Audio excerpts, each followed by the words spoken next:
Chapter 1917. Oh, when Noah landed on the open space in front of the main city, a large group of fully armed soldiers rushed out of the buildings in all directions and surrounded Noah. Noah, who had superb sensing ability, had long noticed that there was a very strong vampiric aura in the surrounding buildings, and there were quite a lot of them. However, he did not know whether they were the government or anti-government soldiers of the Sapishi faction, so he did not make a move. However, the vampires that swarmed out of the buildings in all directions did not seem to have such concerns. The leader of the vampires ordered, "Are they the fallen angel and demon companions who just came to help King Sapish? Kill him for me." Now, Noah didn't even need to ask to know which side the other party was from. There was no doubt that these vampires were all anti-government soldiers who had uncovered the coup d'etat. Oh! Amidst the surging shouts, the vampire soldiers surrounding Noah all raised the weapons in their hands and charged at Noah. A sharp light flashed in Noah's eyes. Just like that, the densely packed vampire soldiers instantly drowned Noah like a human tide. Bang! In the next instant, a surge of divine power exploded from the center of the tide of vampire soldiers, turning into a substantial impact that swept out like a violent storm. The blood-curdling screams of the vampires resounded. Each and every one of them was sent flying like a piece of trash, crashing into the surrounding buildings and cracking the walls. What? The vampire who had just given the order was shocked. In just a short moment, an entire army of vampires was annihilated? How is this possible? At this moment, a figure dashed in front of the vampire, stretched out his hand, grabbed the vampire's collar, and lifted him up. You did mention the fallen angel and the devil just now, right? Noah looked at the vampire, and his dark eyes flashed with a cold light. Where are they? That vampire seemed to be truly frightened. With trembling lips and trembling hands, he pointed in the direction of the main city. There a hole was blasted open in the wall. Noah immediately threw the vampire on the ground, then sped up his pace, entered the hole, and entered the castle. Asashel and the Jamanli's subordinates seemed to be racing against time. They ignored the vampire army guarding outside and directly entered the castle to cause a ruckus. At the very least, after entering the castle, Noah could see traces of the walls, floor, and ceiling being blasted apart. There were also vampire soldiers lying all over the ground. It was apparent that a huge battle had taken place. Whether these traces of battle were left behind by Asashel and the Jaimonians or by Sepes' government faction against the anti-government faction was unknown. Thus, if they followed the traces left behind by the battle, it was very likely that they wouldn't run into Asashel and Jamanli's men in the end. Fortunately, there were still some remnants of the light and mana used in the battle between Asashel and the Jamanli followers in the air. Noah used his extraordinary sensing ability to follow the remnants of the light and mana and rushed in a direction. However, at a certain moment, in the range of Noah's sensing ability, an extremely familiar aura suddenly appeared. Noah's footsteps slowed, and he stopped where he was. He closed his eyes and fully activated his sensing ability, feeling that aura over and over again. After a while, Noah seemed to have confirmed something and opened his eyes. Then, Noah's expression became hesitant. To be honest, Noah really wanted to go to the location of that aura, because since that aura had appeared, Noah definitely couldn't sit back and do nothing. However, Asashel and the Jamanli followers were also fighting in this castle, and it was very likely that they had already encountered the other evil dragons. Against the legendary evil dragons, Asashel would be fine, but the Jamanli followers would be in danger. However, there shouldn't be any problems, right? After all, Noah could sense that there was still some power in the remnants of the light and mana in the air. That was the power of Black Cat, Luffy, Arthur, Monkey, and Fenrir. At the same time, as Wally's teammates, those with extraordinary backgrounds, also began to move. They were probably with Asashel and the Jamanli followers.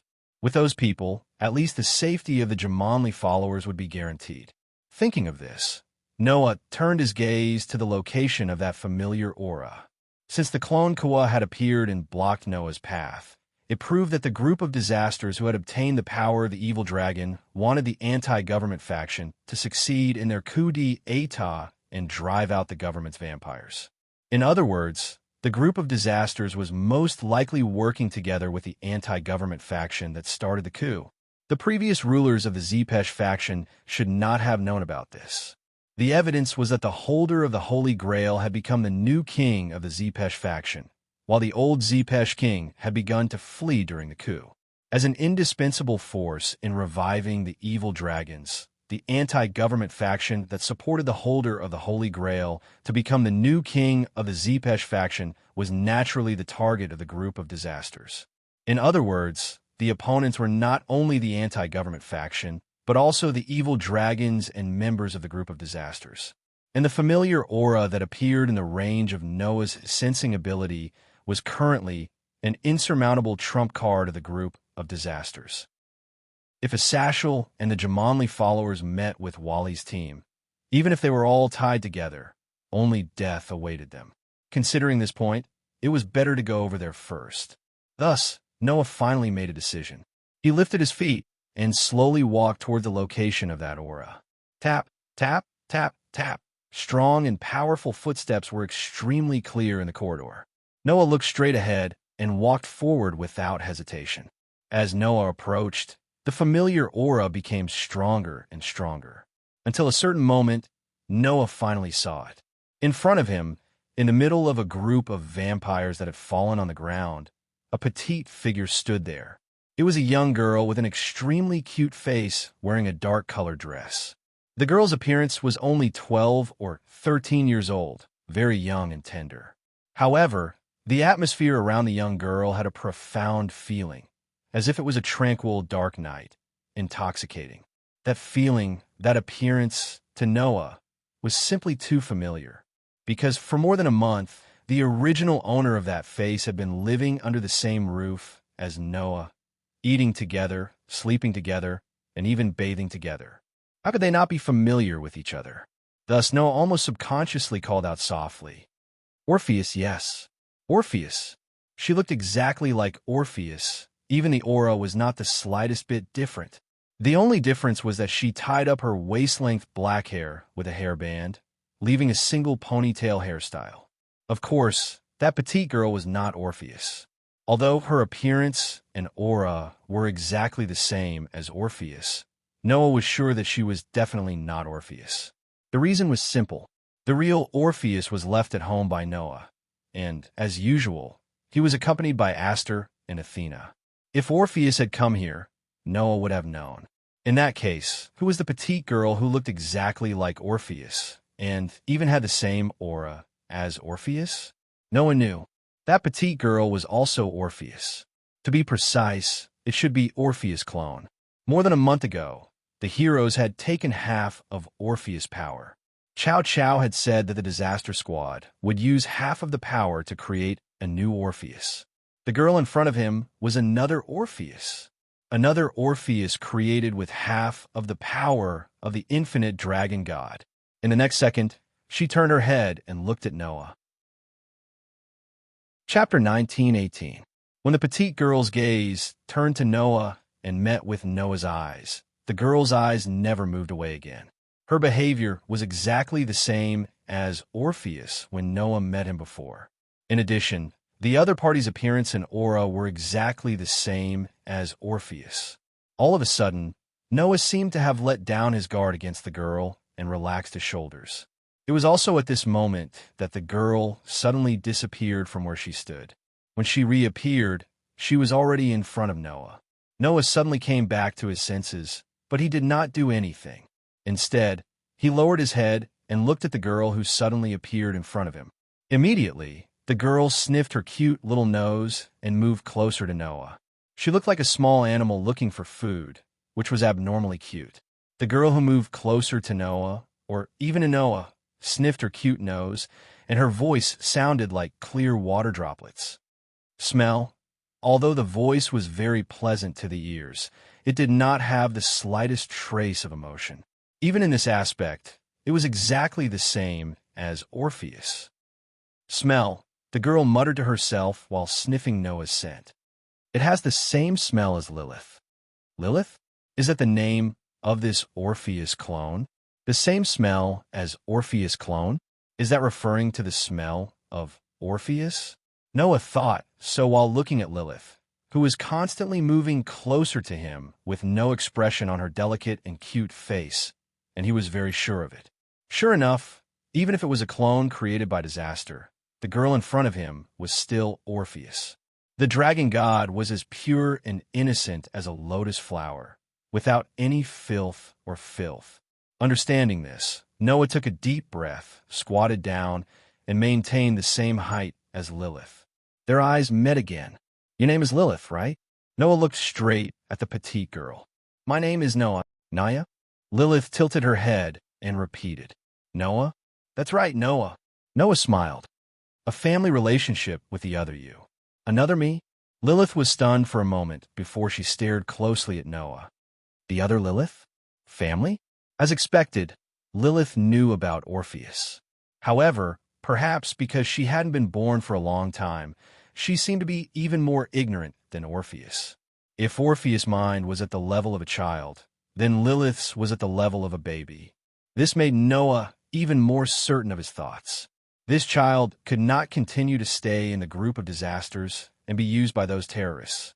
So Noah said to Lilith, Do you want to be with your other self? Lilith was stunned. With my other self? Lilith? Lilith tilted her head and kept muttering. With my other self? Lilith? Yes, with your other self. Noah reached out his hand to Lilith. Be with Orpheus and become my family. Family together. Lilith sucked on a finger and stared at Noah's hand that was extended to her. Family, together. Looking at Lilith like this, Noah secretly thought that there was a chance. However, an untimely voice suddenly rang out, stirring up a mess. Aya, that won't do. Sister Long is my trump card. I can't lose her here. Accompanied by such a frivolous voice, Lilith, who stared straight at Noah's hand, withdrew her gaze, and her petite body disappeared again, returning to her original position. Noah's face sank fiercely.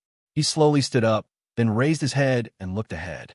At the end of the corridor, a figure was walking briskly, humming a song like a child who was walking and jumping at the same time. He walked over happily and appeared in front of Noah. Oh, this must be the famous God Slayer, right? The newcomer said in an extremely frivolous tone as he giggled. I didn't expect that even the clone Koa couldn't stop the deicide. Fortunately, I didn't run over myself out of curiosity, otherwise I would be dead. Such frivolous words and tone came from the mouth of a middle-aged man. It was a man in his 40s with a head of very eye-catching silver hair. However, compared to the man's hair color, his outfit was more eye-catching. It was the same outfit as Sazek's. However, Sazek's outfit was real red, while the middle-aged man's was silver. As for his appearance, maybe it was Noah's illusion. Noah felt that the man's appearance seemed to be similar to Varley's. Looking at Noah, who was looking directly at him, the middle-aged man raised his eyebrows. Speaking of which, the deicide still doesn't know who I am, right? In that case, let me introduce myself to the young God-slayer.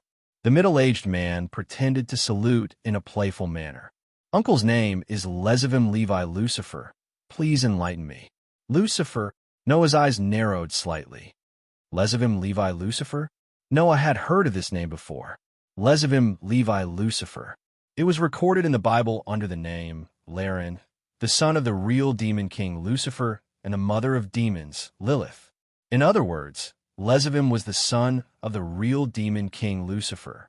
Lucifer, one of the old 4 demon kings who had passed away, was the biological father of the man in front of him. What did this mean? It meant that Lezavim was Varley's blood relative who had inherited Lucifer's bloodline. That was why Noah felt that Lezavim was a bit similar to Varley. The middle-aged man in front of him was Varley's grandfather, his biological grandfather. Moreover, Noah had heard of such a rumor. In the past, in the era of the old 4 demon kings, there were 3 who were completely different from the other demons. They had extremely powerful abilities, making people wonder if there were special existences of demons. Surpassers. Simply put, they were the mutants of demons. Sarzax Gimonry and Echuca Astaroth were two of them. After the death of the four demon kings, the two of them obtained the demon king position of Lucifer and Beelzebub respectively, with powerful abilities that surpassed demons. They were considered legends in the demon realm. The remaining surpasser was the son of the demon king who had inherited Lucifer's bloodline, Lezavim Levi Lucifer. In other words, the man in front of him was also a mutant of demons and had powerful abilities that demons did not have. Varley's grandfather? Noah first glanced at Lilith, who stayed beside Lezavim like a follower, and then looked at him coldly. I see. You're in charge of the group of disasters now, right? I have no choice. I'm related to the Godslayer. Lezavim spread out his hands. The old Demon King faction and the hero faction are finished, right? The rest of the motley crew need someone to lead them, right? And Sister Long is like this? She can't be the leader at all, right? So only I, the son of the Demon King, can make everyone love each other? Undoubtedly, he was the son of the former real Demon King and was equivalent to the prince of the demon realm. However, his words and actions gave people the feeling of a clown acting, which was really disgusting. At least, Noah began to wonder if the son of the Demon King in front of him was a surpasser who was as famous as Sarzax and Echuca. However, there was one thing that was certain. The current leader of the group of disasters was the son of Lucifer in front of him. If he directly killed the son of the Demon King here, then the group of disasters would really collapse, right? Lezavim did not know if he had sensed Noah's thoughts, but he laughed very happily. Son of the Godslayer, your eyes are full of murderous intent. It's so scary. Sister Long, quickly come and protect me. With that, Lezavim opened his arms in the direction of Lilith, intending to hug her. However, at this moment, an unprecedented pressure rose from Noah's body. Immediately, Noah's voice sounded. Who allowed you to touch her with your dirty hands? Chapter 1919. The sudden pressure caused the frivolous smile on Lezavim's face to freeze. His movement stiffened, and he couldn't move at all. Lilith, on the other hand, shifted her gaze back to Noah and stared at him. Her eyes, which were as deep as the night, rippled with some ripples. Lezavim could only stop what he was doing and look at Noah. Although his expression wasn't good, his frivolous smile was still there. It seems that our Godslayer really likes Sister Long. By the way, the other Sister Long seems to be on your side. How greedy. I don't deny that I'm greedy, Noah said indifferently. Whether it's Orpheus or Lilith, I'll bring them out of the disaster cluster. Is that so? Lezavim raised his eyebrows and smiled. Oh, why bother? If you want Sister Long, you just have to tell me. It's not like I can't give her to you. But there's a condition, right? Noah glanced at Lezavim with a mocking expression. That condition, don't tell me it's for me to join the disaster cluster? Well, it seems that our Godslayer doesn't like to stay on my side. Lezavim curled his lips. If that's the case, then I can't give Sister Long to you? You can't give her to me? Noah narrowed his eyes and walked toward Lezavim step by step. Don't tell me that I need your permission for anything I want? What? Don't tell me you want to attack me? Lezavim winked at Zhang Tai. Then I can only call for help. After saying that, Lezavim suddenly snapped his fingers. Clank! Suddenly, a huge teleportation array appeared on the ground behind Lezavim, blooming with dazzling light.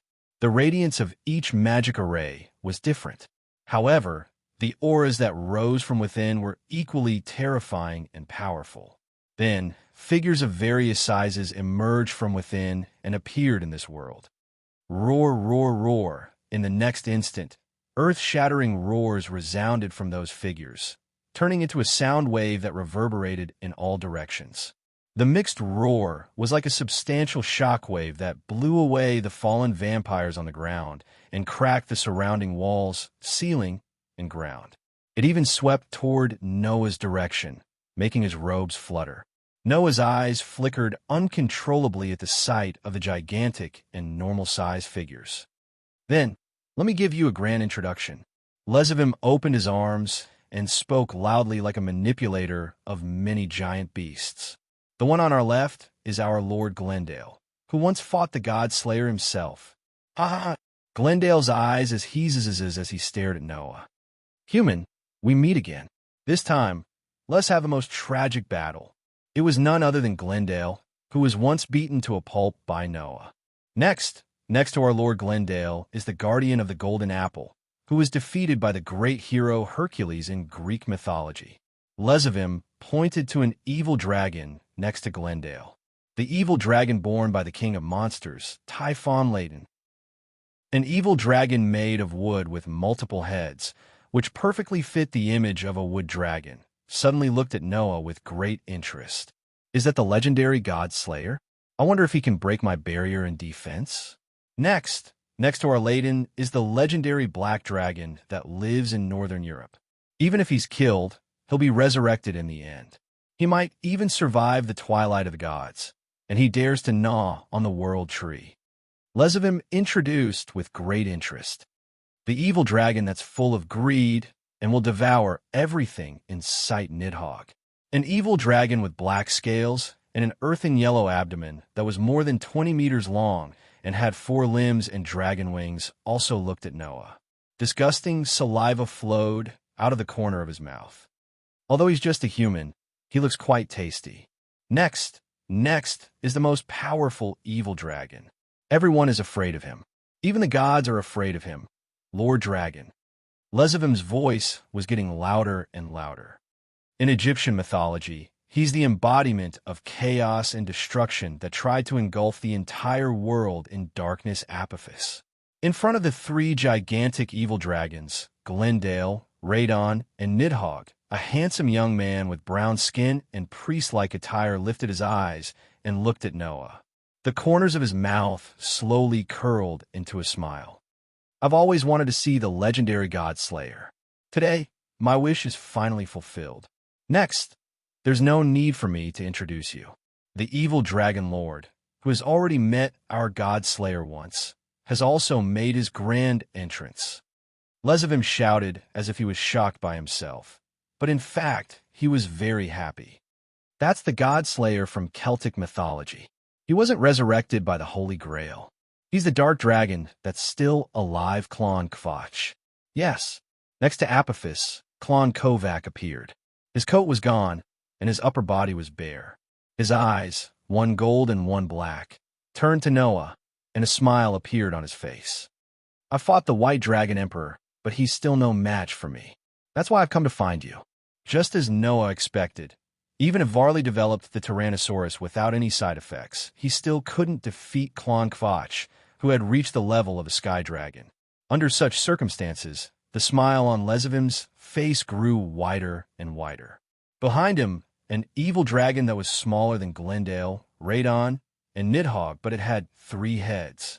Its skin was pitch black, its eyes were crimson red, and it had a pair of dragon wings on its back. It was an evil dragon that was smaller than Glendale, Radon, and Nidhogg. This evil dragon lord is very obvious. So obvious that I don't need to introduce him. The deicide should know him, right? Lesavim grinned. He's as famous as our Clon Kvotch and Apophis. Together, they're known as the strongest evil dragon. He's the infamous evil dragon in the sect of Fire Dahaka.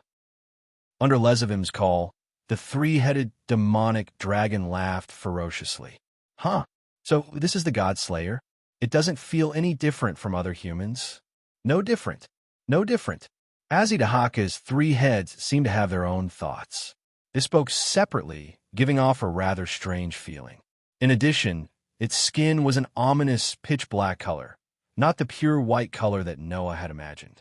The 3-headed demonic dragon in front of him was completely different from the 3-headed demonic dragon that Noah had encountered in the box. How is it? Lesavim smiled cheerfully as if he was anticipating Noah's shock and fear. Uncle, my lineup of helpers is luxurious enough, right? Great Evil Dragon Lord's great discount. Dark Dragon of the New Moon, Clon Kvotch. Forbidden Dragon of the Mana Source, Dahaka. The Primordial Dark Nether Dragon, Apophis. The Tyrannosaurus of Great Sin, Grendel. Guardian Dragon of the Treasure Tree, Laden. Dead Dragon of the Law, Nidhogg. Almost all of the legendary evil dragons, of various mythological systems were present. This frighteningly powerful lineup surrounded Lezuim, and their gazes were all focused on Noah.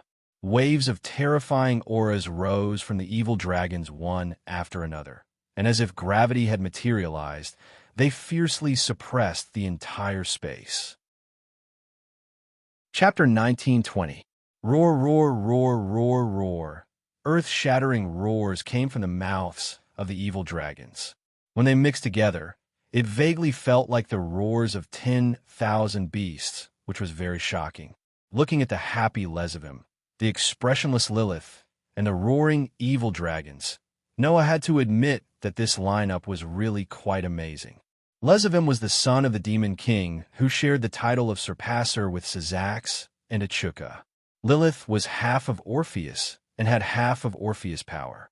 Although the dragon god's infinite had become limited because of the division of power, resulting in a drop in strength that was far more than half.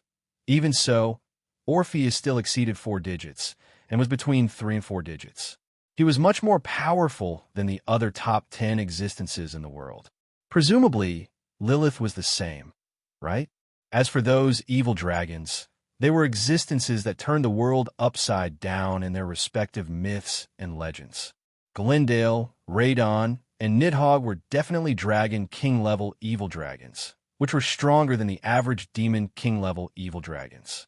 Even Azazel was not confident of winning against them. Azazel Dahaka and Apophis were even more so. They were as famous as Clone Kuva and were known as the strongest evil dragons. They were only below the heavenly dragon level and were comparable to gods. As for Clone Kuva, he had surpassed himself and reached the heavenly dragon level through continuous training. Even Wally, who had developed the Tyrannosaurus Rex, was defeated in a head-on confrontation. With such a lineup, not to mention dealing with one person, it was definitely enough to deal with a mythical force. It was believed that even a top 10 powerhouse in the world would not be able to survive against such a lineup. Although Noah was ranked second among the top 10 powerhouses in the world, with his current strength, he could not face such a terrifying lineup alone. Without the use of another cosmology, the star map of creation, another cosmology. Therefore, looking at the shocking lineup, Noah suddenly laughed. Good. Very good. Noah's voice echoed very clearly in the surroundings. Since all of you are here, that's great. As soon as he finished speaking, clang! A burst of bright starlight burst out from Noah's body.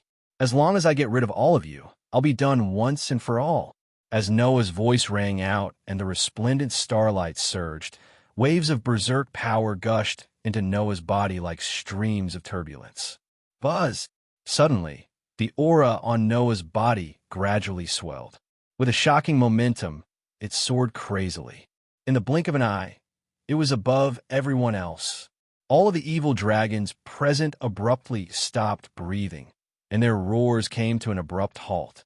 Even the expressionless Lilith couldn't help but widen her eyes slightly, and her petite body subconsciously tensed up. On the other hand, Lezuim stared closely at Noah, who was bursting with a terrifying aura like a demon god. The smile on his face gradually disappeared, and a frightening look flashed across his eyes. So that's how it is. So this is the almost invincible another cosmology that can imitate any object other than humans and absorb the opponent's power for its own use. Although it's a bit strange for me to say it, it's indeed a foul power. It's so foul that it makes people want to curse their mothers. Lezuim laughed again. However, I'm not unprepared. After saying that, Lezuim raised his hand. On that hand, a cup with a golden luster floated in midair, emitting an unusually dense holy aura. That's... Noah was stunned, and then his face sank. That's the Sephiroth's cup? That's right. Lezuim laughed frivolously. Uncle, I took this holy cup out of the original owner's body. How about it? Are you surprised? More than a month ago, after Noah revealed his true trump card, his another cosmology was no longer a secret. In that case, it was impossible for Lezuim not to prepare a countermeasure. With the holy cup, even if the evil dragon lords are killed, I can continue to revive them. If you keep killing, I'll keep reviving. In that case, Even if we can't win, we won't lose, right? Lezivim said with a smile. At that time, the God Slayer and the evil dragon lords will be able to fight until the end of the world. They will destroy this castle, this city, and even this vampire kingdom. How many vampires will be sacrificed at that time? 10? 100? 1,000? Or all of them will die? Lezivim clapped his hands and cheered. Just thinking about it makes one's blood boil. The bright starlight and violent aura that rose from Noah's body suddenly froze. Is this your goal? Noah looked at Lezivim, his eyes flashing with coldness and anger. Using the entire vampire world as a hostage? I can't help it. The God Slayer is so scary that even the various mythological forces are afraid of you. Since I want to go against you, I have to use a little trick. Lezivim grinned. But I have the demeanor of a bad guy, right? That's not bad, right? Who asked me to be a bad demon? La la la la. At this moment, Noah really felt that his limits were being challenged. Originally, he thought that with his current state of mind, no matter how others provoked him, he wouldn't be easily angered and fall into the trap of others. But Lezivim was like the crystallization of malice. It was as if he existed specifically to challenge other people's bottom line. It really made people angry. This guy was a bastard. Noah clearly understood this point. At this moment, Lezivim suddenly changed the topic. How about this? God Slayer, you don't use that another cosmology, and I won't use the Sephiroth's cup. Let's have a good fight. How about that? Hearing this, Noah was stunned. Then, he understood something and laughed sarcastically. No wonder you used so much nonsense to pave the way. So that's the reason. Noah raised his head and cast his gaze on the evil dragons that were looking at him with violent and aggressive eyes. He sneered as if he was talking to himself. No matter how well prepared you are, these legendary-level evil dragons are known for being dangerous and uncontrollable. They all want to have a good fight with me, so it's possible that they aren't under your control. That's why you're using such a clumsy method to limit my power and satisfy them, right? The smile on Lezivim's face froze again. Obviously, Noah's guess was right. To Lezivim, Noah's another cosmology was a huge threat. However, to these evil dragons, it would only arouse their fighting spirit. However, against Noah, who used the another cosmology, these evil dragons would lose no matter how strong they were. Therefore, to prevent the evil dragons from losing control and challenging Noah, which would lead to another great defeat for the Disaster Squad, Lezivim could only use this method to limit Noah's power. This way, both sides would not have to use their trump cards, and it would satisfy the evil dragon's fighting spirit. Why not? As for losing, as long as Noah did not use the another cosmology, with such a lineup, how could the Disaster Squad lose? That was indeed the case. However, Lezivim had miscalculated something. All right, I agree to your conditions. Noah's gaze swept across the evil dragons, and the corners of his mouth slowly rose. But who is my opponent? Don't tell me you're all planning to come at me together, Lord Evil Dragons? With that one sentence, the atmosphere of the scene changed completely. Chapter 1921. If he wanted to go against Noah, he had to at least find a way to deal with his another cosmology. Although this idea was simple, it was the most correct one. If he did not find a way to deal with Noah's another cosmology, then other than humans, no matter how many other beings came, they would not be able to win against Noah. However, how could the so-called another cosmology be so easy to deal with? It was a power that was above the 3 digits of the box court and was equal to the 2 digits. If this kind of power was so easy to deal with, then Az Dakaha, who had transformed into a human in the final trial, would not have been a threat to the entire box court. Even the War God Council had to collectively descend from the heavens to become a human and drop their own spiritual level to put a seal on his shoulders and head. Since strength alone could not deal with it, then Lezivim could only think of a way to deal with Noah. The only way to make Noah hesitate and not use the another cosmology was to make it so that Noah wouldn't attack Noah for fear of breaking the vases. In view of this, Lezivim used the Holy Grail as a condition and the entire vampire kingdom as a hostage to force Noah to give up on using the another cosmology. Unfortunately, Although Lezivim was thinking of ways to deal with Noah, he forgot that there were many uncertainties in his own camp. The uncontrollable evil dragons were one thing, but their self-esteem was another. Lezivim had obviously forgotten. For these extremely dangerous and extremely battle-thirsty evil dragons, was it possible for them to join forces to deal with a human? The answer was naturally no. Are you kidding me? Glendale was the first to speak. How can we attack together? I'll go alone. I personally agree that we can attack together, Radon retorted in a flat tone. But you've already fought with the Godslayer, so it should be me next. Who would get it to you? Nidhogg was drooling as he roared crazily. That's my food. No one is allowed to take it from me. That should have been my line. Azidahaka exclaimed. That's my prey. I'll tear anyone who dares to snatch it from me. Tear him apart. Tear him apart. The other two heads of Azidahaka also shouted. Their words sounded like a child's nonsense, but it gave off an extremely dangerous feeling, as if he could really do it. Under such circumstances, Crone Kovac frowned and said, I also want to fight the current Red Dragon Emperor.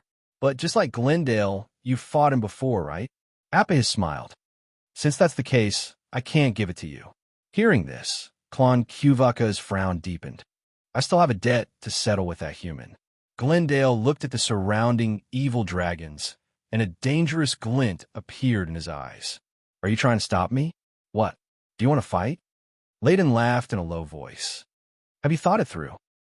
You who are good at attacking and I who are good at defending have very poor compatibility, right? You can't beat me, can you? I'm best at eating. Nidhogg raised his head and bared his teeth as he spoke. Whoever dares to snatch food from me, be prepared to be eaten by me first.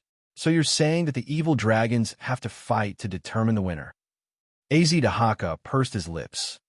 That's not bad, although you're not my match. We're not your match. We're not your match. Azidahaka's other two heads were simply adding insult to injury, and it angered Glendale, Layden, and Nidhogg. However, it had to be said that Azidahaka's words were correct. In terms of strength, as one of the strongest evil dragons, Azidahaka was only below the Sky Dragon. He was far stronger than Glendale, Layden, and Nidhogg. Klon Kovac and Apophis, on the other hand, laughed. If the winner can fight the Red Dragon Emperor, then I don't mind. I can also play along and leave the Godslayer for last. It's not bad to deal with the competition around me first. As expected, although they looked very rational, Crone Kovac and Apahis were both evil dragons and were very dangerous. All right, Glendale was so angry that he laughed. If that's the case, then let's fight first. The winner can fight that human. Glendale's disregard for the difference in strength caused the atmosphere among the evil dragons to turn frightening. Wait. What's the situation now? Lezivim reacted and hurriedly spoke. I say, evil dragon lords, why do you have to fight amongst yourselves now of all times? What's wrong, Prince? Layden glanced at Lezivim. Do you want to interfere? I advise you not to interfere. Nidhogg stuck out his tongue and licked the corner of his mouth. I haven't tasted the Demon King's son, so don't force me to eat you. Such an arrogant statement made Lezivim's expression turn ugly, but he still smiled apologetically. Since one of you is fighting, all of you are fighting. Why don't you all come at me together? Why don't you all fight first? Hearing Lezivim's words, the surrounding air turned chilly. The evil dragons immediately looked at Lezivim with pity in their eyes. As expected, you're just the Demon King's son in the end? Apahis said calmly. You don't even know the most basic honor and self-respect. No wonder the demon realm is now ruled by the two surpassers, Sarzax Gimli and Achuka Astalot, and not you, the demon prince of planet Chiming. The evil dragon's pitiful gazes and Apahis's disdain made Lezivim's expression contort. Who cares so much about you? Lezivim roared furiously and raised the Holy Grail floating above his palm. Your lives are now in my hands. You are all revived by the Holy Grail.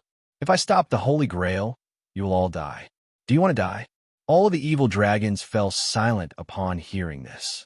TSK, as Dahaka clicked his tongue, as if he had completely lost interest. I thought I could have a good fight with a Godslayer, but it turned out like this. Boring. Forget it. Go and play by yourselves. I won't keep you company. I won't keep you company. I won't keep you company. After saying that, as Dahaka activated a teleportation formation below him and left without hesitation. Lezevim was dumbfounded. He left. He left just like that? What was this? While Lezevim was still in a daze, Apahis spoke in an equally cold tone. I won't keep you company either. You can fight among yourselves. A similar teleportation array appeared beneath Apahis, and he disappeared without a trace. Wait, Lezevim's eyes widened. Then, Klon Kovac also turned around. I won't be restrained by the Holy Grail. I'm only moving with you to fight against the strong. Since you can't satisfy me, I'll act on my own from now on. After saying that, Klon Kovacs disappeared. One of the strongest evil dragons had left Lezevim's camp. As for the remaining 3 evil dragons, they were even more direct. Didn't you want to fight with him? I'll let you have him. Glendale, I hope you can win, Your Highness. Radon, you made me lose my appetite. Fortunately, there's still half of that giant monster left. It's just enough to fill my stomach. Nidhogg, after saying that, Glendale, Radon, and Nidhogg disappeared in a flash of light from the teleportation formation. You bastards. Lezevim finally came back to his senses and cursed out loud in rage. Who gave you permission to leave? All of you return. Before he could finish his sentence, a flash of light pierced through the space and swept past Lezevim's body. Splat! Along with a tearing sound, an arm was thrown into the air with crimson blood spurting out. The smell of blood filled the air. Chapter 1922. Pucci. When the tearing sound was clearly heard in the space, thick blood splattered everywhere, and an arm flew into the air before falling to the ground. Lezevim was completely stunned. Looking at the familiar arm that fell in front of him, Lezevim seemed to have lost his soul. He turned his head blankly and looked in the direction of his arm. However, the arm was long gone. Crimson blood continuously flowed out from the cut and dyed Lezevim's body red. Lezevim finally understood. His arm had been cut off. At the same time, an unimaginable pain struck Lezevim's mind. Lezevim's face twisted. Gawa dash. In the next moment, a series of painful screams resounded in this space. F*CK. F*CK. F*CK. Lezevim held his broken arm and screamed. He raised his head hysterically and stared ahead with his bloodshot eyes. There, Noah slowly retracted his arm that fluctuated with rich divine power and laughed. Is this all you've got after losing your helper? There was sarcasm and disappointment in the laughter. The sarcasm was, of course, directed at Lezevim's unbearable performance. The disappointment was also directed at Lezevim's performance. Disregarding his personality, in terms of strength alone, this guy could not be compared to Syzax and Echuka. Syzax and Echuka, these 2 surpassers, were powerful enough to enter the top 10 in the world. As for Lezevim, although he was also a surpasser and his strength had surpassed the average Demon King level, he was at most on the same level as Michael and Asashel. He was probably on par with Chow Chow. Even if he could enter the 4 digits, he would only be at the bottom and could not be compared to Syzax and Echuka. With Noah's current strength, not to mention another cosmology, even if he did not use divine artifacts and elven devices, he had a high chance of defeating Lezevim. For a surpasser who was as famous as Syzax and Echuka, this level was too low. Just like what Apophis said, it was no wonder that Syzax and Echuka were the rulers of the demon realm. It was not only because Lezevim did not have the personality and state of mind of Syzax and Echuka, but also because Lezevim did not have the terrifying strength of Syzax and Echuka. Also, you've overestimated yourself. Noah lifted his feet and walked toward Lezevim step by step. Not only did you revive a legendary evil dragon to replenish your combat power, but you even tried to use the Holy Grail to control the evil dragons. Those evil dragons are dangerous existences that even their respective mythical organizations, and they are even willing to destroy them. You, as the son of a demon king, you want control of so many evil dragons? You're overestimating yourself. Noah slowly raised a hand. Didn't you tell me not to use another cosmology? Then you'll die like this. As soon as his voice fell, thick spears of light suddenly flashed around Noah, turned into flashes of light, and shot toward Lezavim like a storm. Lilith. Lezavim's expression changed drastically, and he shouted without thinking, "Hurry up and protect me." Just as the rain of light spears was about to land on Lezavim's body, a petite figure appeared in front of him and extended a hand towards the thick light spears that were shooting towards him. Hum! A wave of power reverberated from the petite hand, and like ripples in a lake, it swept through the spears of light. Under the power wave, the spears of light that were shooting out like a storm suddenly stopped in midair, and then suddenly dissipated without any warning, disappearing without a trace. Lezavim. Protect. Lilith withdrew her hand and stood in front of Lezavim. Protect. Lezavim. That's right, protect me. Lezavim breathed a sigh of relief and nodded repeatedly. Just protect me. As expected of the dragon sister that I regard as my trump card, you're awesome. Hearing Lezavim's vulgar and unbearable speech, Noah frowned deeply and turned his gaze to Lilith. That person is not worthy of your protection. Noah stared at Lilith and said word by word, "Come to me, Lilith. This is where you should be." Lilith blinked and suddenly hesitated. F***CK. What are you hesitating for? Lezavim said in exasperation. Don't hesitate. It's your job to protect me. It's the meaning of your birth. If you don't protect me, then there's no need for you to exist. Protect. Job. Meaning.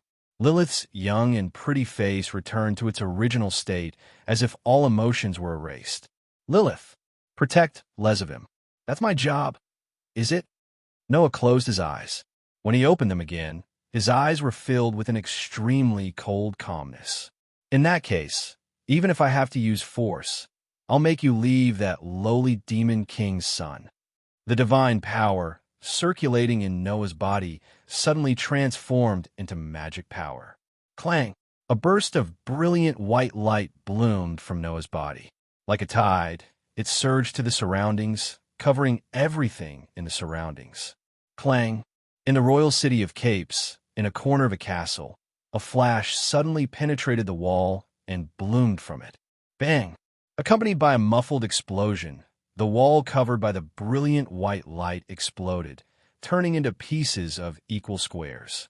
Under the impact, it exploded in all directions like a bullet fired from a gun. Among them, Lilith's body was shrouded in a black crystal-like protective shield. While protecting Lezavim, she retreated from the brilliant flash and rushed into the sky. That bastard god slayer actually dared to do it. Lezavim's face was distorted.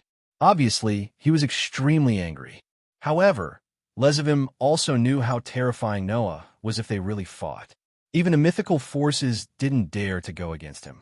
What could Lezavim, a little demon king's son, do?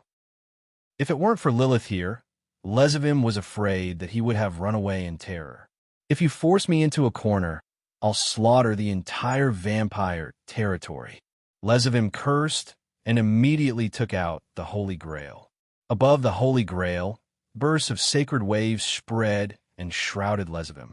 His face that had turned pale due to the loss of blood from his broken arm gradually recovered its rosy color.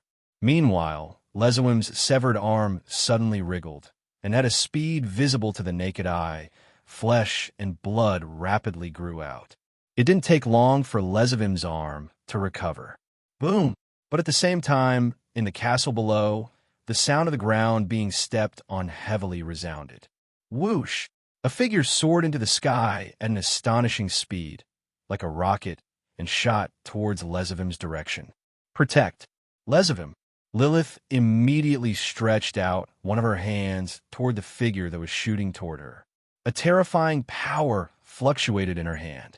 However, a burst of bright starlight flickered in the space.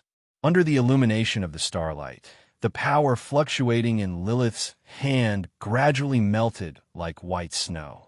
Lilith was stunned. You? Lezavim yelled out. Didn't you say that you won't use another cosmology? As soon as Lezavim's voice fell, a sneer entered his ears. That's on the condition that you won't use the Holy Grail. But didn't you use the Holy Grail? The figure that rose into the sky rushed in front of Lesavim. Of course, you're not worthy of me using another cosmology. I'm using to deal with Lilith. To deal with trash like you. A fist is enough. The fist whistled through the air and imprinted itself into Lesavim's eyes that were filled with horror. Chapter 1923. Dawn. In the sky above the royal city, a muffled sound rang out like a clap of thunder. It even turned into an echo that rippled through the entire sky. Whoosh! A figure immediately fell like a falling meteorite, rubbing against the air as it shot down with a sharp piercing sound, after which it heavily landed on a building. Bang! The powerful impact caused a rather magnificent building to explode as if it was hit by a cannonball, stirring up gravel and debris all over the sky. As for the falling figure, it was completely covered by a large pile of gravel and debris, and the figure could no longer be seen. Lilith witnessed this scene with her own eyes, and a dazed and confused expression appeared on her young and pretty face. Protect. Lesavim. If Lilith still had strength now, she should immediately rush to the side of the target to protect, right? However, at this moment, a layer of bright starlight had been shrouding Lilith's body, constantly offsetting the power fluctuating from Lilith's body, causing Lilith to almost lose the most basic flight ability. Under such circumstances, Lilith couldn't use her strength at all, so her expression was so dazed and confused. However, at this moment when Lilith was at a loss and confused, a hand quietly stretched out and embraced her. I'm sorry, Lilith. Please behave yourself for the time being. With Lilith in his arms, Noah lowered his gaze and looked at the shattered and collapsed building below. After this is over, I'll take you to see the other you. The other Lilith, the other Lilith.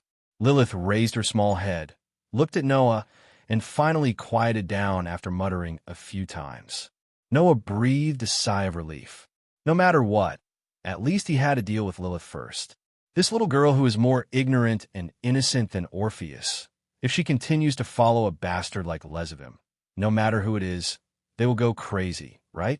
Fortunately, Lilith didn't seem to be controlled by Lesavim. She was just like Orpheus in the past, being used in a state of ignorance. So, as long as he got her back, everything will be fine. Of course, Lilith was the half-body of the dragon god, created by Lesavim with half of Orpheus' power. No one knew if that despicable guy, Lesavim, would leave any backup plan on Lilith. With this in mind, Noah fully activated the power of Avesta and let the power of another cosmology directly wrap around Lilith, constantly offsetting Lilith's power. In this way, even if Lesavim left any backup plan on Lilith without power, it couldn't be used. Although Noah could not use the power of another cosmology on other objects because of the activation effect. In this situation, Noah could not use the power of another cosmology on other objects. However, if the opponent was Lesavim, as mentioned earlier, it wouldn't be a big deal even if he didn't use another cosmology. Compared to Lesavim, Lilith's power, Lilith Bang. At this time, in the center of the ruins below, 12 huge black pillars suddenly sprang out. Like a windmill, they stirred up the surrounding rubble, causing a violent shock wave, causing the area that was filled with rubble to be cleared in an instant. In the center of the 12 huge black pillars, Lesavim, who was covered in blood, stood up shakily, letting the 12 huge black pillars stretch out and retract behind him. The bodies of the 12 huge black pillars were 12 pitch-black wings. Like bats, they only belonged to demons. The Jamanli's dependents also had such wings. They were just like the white wings of angels and the black wings of fallen angels. They were characteristics that only belonged to demons. However, among the Jamanli's dependents, even Lyath, who came from a pure-blooded demon family, only had one pair of wings. As for Lesavim, he was like a Sashel and Michael. He had 6 pairs of 12 wings, which meant that he had reached the highest level of demons. From this point of view, Lesavim's noble bloodline that he directly inherited from Lucifer did not go to waste. It was a pity that this son of the Demon King, who was the noblest existence in the demon realm, was in a sorry state at this moment. Even if he spread out his 12 wings, he still could not change anything. Clang! The Holy Grail floating around him released holy waves, constantly repairing Lezivim's injured body. As a divine tool that could subvert the principle of life and even resurrect completely destroyed existences, the ability to heal was just a side effect. In the blink of an eye, the wounds on Lezivim's body were completely healed. TSK. Noah could not help but be speechless. Should I really deal with that Holy Grail first? However, Noah was still a little hesitant about making a move on the Holy Grail, because the Holy Grail was not a divine tool that belonged to Lezivim, but it was taken out by Lezivim from the original owner. Taking out the divine tool from the original owner was a technology developed by the fallen angel faction led by a Sashal. It was no longer a secret now. However, if the divine tool was taken out, the original owner would die.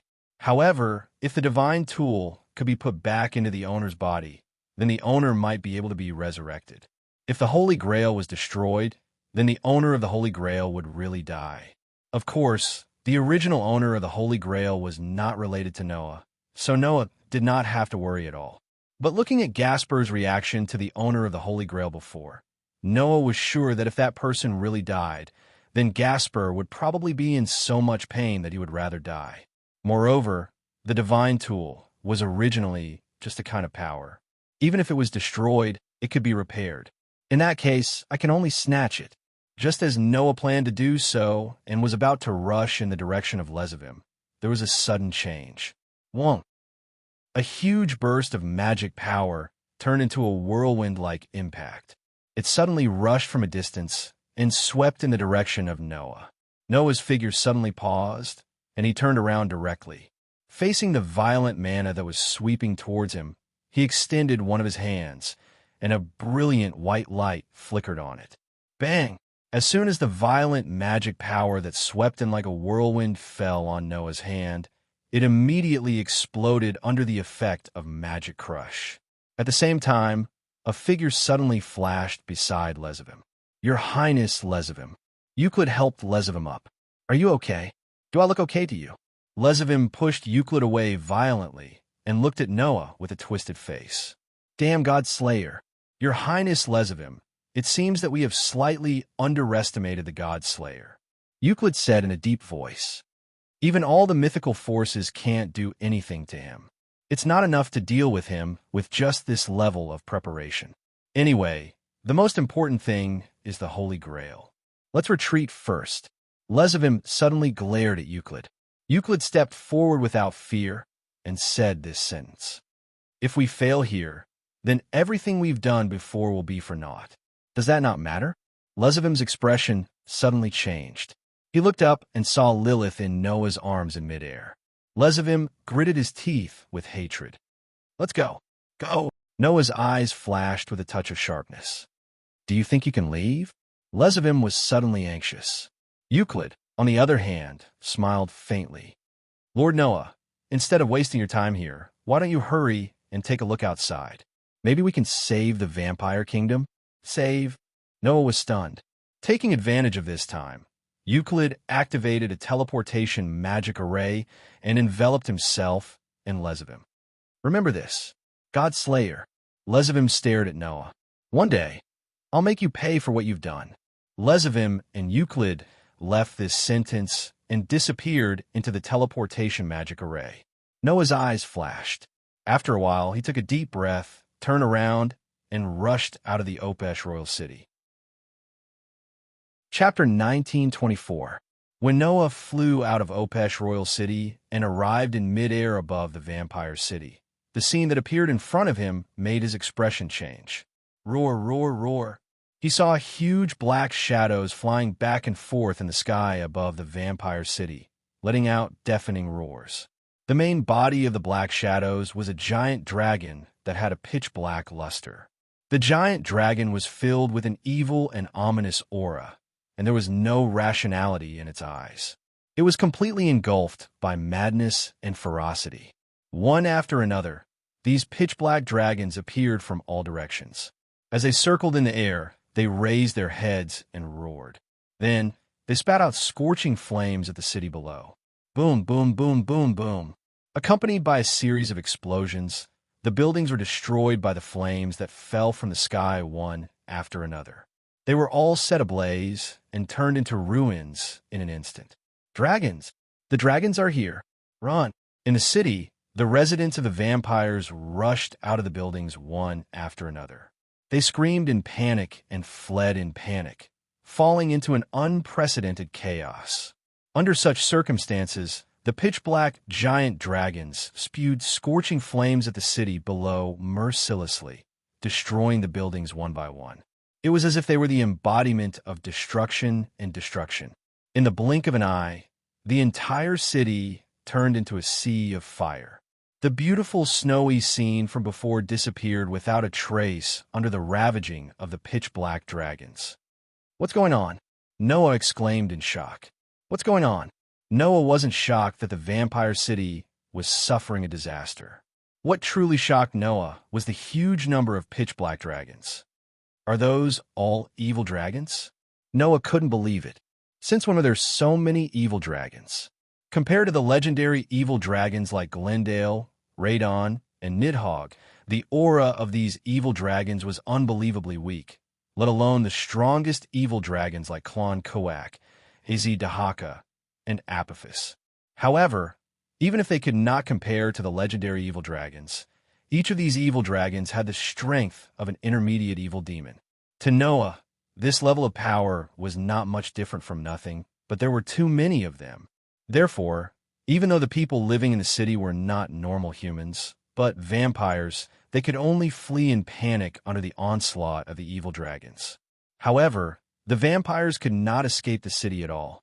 This was because there was a crystal-like barrier surrounding the city, preventing all vampires and evil dragons from leaving. If this continued, not only would the vampire city be destroyed, but all the vampires here would also die from the evil dragon's breath. At that time, the number of casualties could not be described as heavy. Just as Noah was feeling shocked and puzzled, a figure shot over from afar. Noah immediately looked over and recognized the newcomer. The newcomer was none other than a Satchel. With 12 pitch-black wings on his back, a Satchel flew over from a direction and arrived in front of Noah. "You've finally appeared." A Satchel grabbed Noah's hand and said hurriedly, "Quick, use the power of your another cosmology to cancel out that barrier. Otherwise, the vampires won't be able to escape. The Jimenez's followers won't be able to go to the Camilla faction to help." With this short sentence, Noah understood. It was not only Cape Seth's side, but even Camilla's side had been attacked by the evil dragons. A barrier? Noah raised his head and looked at the crystal-like barrier in the sky. Is this the evil dragon Radon's doing? Other than the evil dragon who once guarded the golden apple in Greek mythology and was extremely good at barriers and defense, who else could create a barrier that even a Satchel could not do anything about? That barrier was not only to prevent the vampires from escaping, but also to prevent the people here from assisting the Camilla faction. It was also set up to make the evil dragons stay here obediently and wreak havoc. That's why it was set up, isn't it? At that moment, Noah raised his hand towards the barrier in the sky. However, he did not use the another cosmology to cancel it out like a Satchel said. Instead, he activated a huge magic array. Immediately after, Noah poured all of the shatter magic into the magic array, causing the magic array to suddenly flash with a dazzling white light and illuminate the surroundings. The next moment, a shatter light beam shot up into the sky and violently shot towards the horizon. Bang dash! Following the sound of glass shattering, the shatter light beam that landed heavily on the crystal-like barrier suddenly penetrated it. Kacha! Kacha! Kacha! Immediately, the barrier began to crack. In an instant, the entire barrier was filled with cracks. Bang dash! In the next second, the barrier was completely shattered in the midst of an explosion and disappeared into the sky. Great! A Satchel was overjoyed and quickly activated a communication magic array and spoke into it. "Leah, take your kin and go help the Camilla faction." "Got it." Leah's voice sounded from the communication magic array and then disappeared. "What's going on?" Noah asked at that moment. Why are there so many evil dragons? Those evil dragons have just appeared. A Sashal gritted his teeth and spoke with resentment. Not long ago, they were all vampires from the anti-government faction of Seeps. Vampires from the anti-government faction of Seeps. Noah was stunned at first, but then he understood. Were they transformed by the Holy Grail? The anti-government faction of Seeps was in cahoots with the Disaster faction and shared the power of the Holy Grail. They were vampires who tried to use the Holy Grail to become flawless creatures. However, since the Holy Grail had fallen into Lezavim's hands, it proved that the anti-government faction of Seeps had all been abandoned by Lezavim. Since that was the case, with Lezavim's despicable character, it was not strange for him to secretly transform all the vampires into evil dragons using the excuse of using the Holy Grail to create flawless creatures. Now, Euclid had released all the vampires that had been transformed into evil dragons and let them wreak havoc in his city in order to contain Noah and escape with Lezavim. Thanks to this, the coup in the royal city is over, but a greater disaster is facing all the vampires. A Sashal clenched his fist, and from the vampires of Seeps, we learned that some vampires on Camilla's side were also tempted by the power of the Holy Grail and tried to become flawless creatures. Those vampires have probably all turned into evil dragons and are now wreaking havoc on Camilla's side. That was why Asashel had sent the Jamonli's vassals to save the situation. Looking at Asashel's furious expression, Noah sighed in his heart. Although he was the governor of the fallen angels and an evil person recorded in the Bible, in reality, Asashel wanted to see peace more than anyone else. The Disaster faction had turned the kingdom of the vampires into a purgatory. This scene fell into Asashel's eyes, so it was natural for him to be angry. Otherwise, Asashel would not have been so anxious to send the Jamonli's vassals to save the situation when the negotiations with Camilla failed. Of course, Noah himself would not leave them in the lurch. No matter how corrupt the higher-ups regime was, these ordinary vampires were innocent.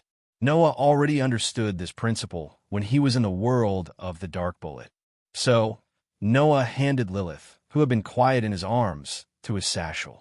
Help me take care of this child. This is...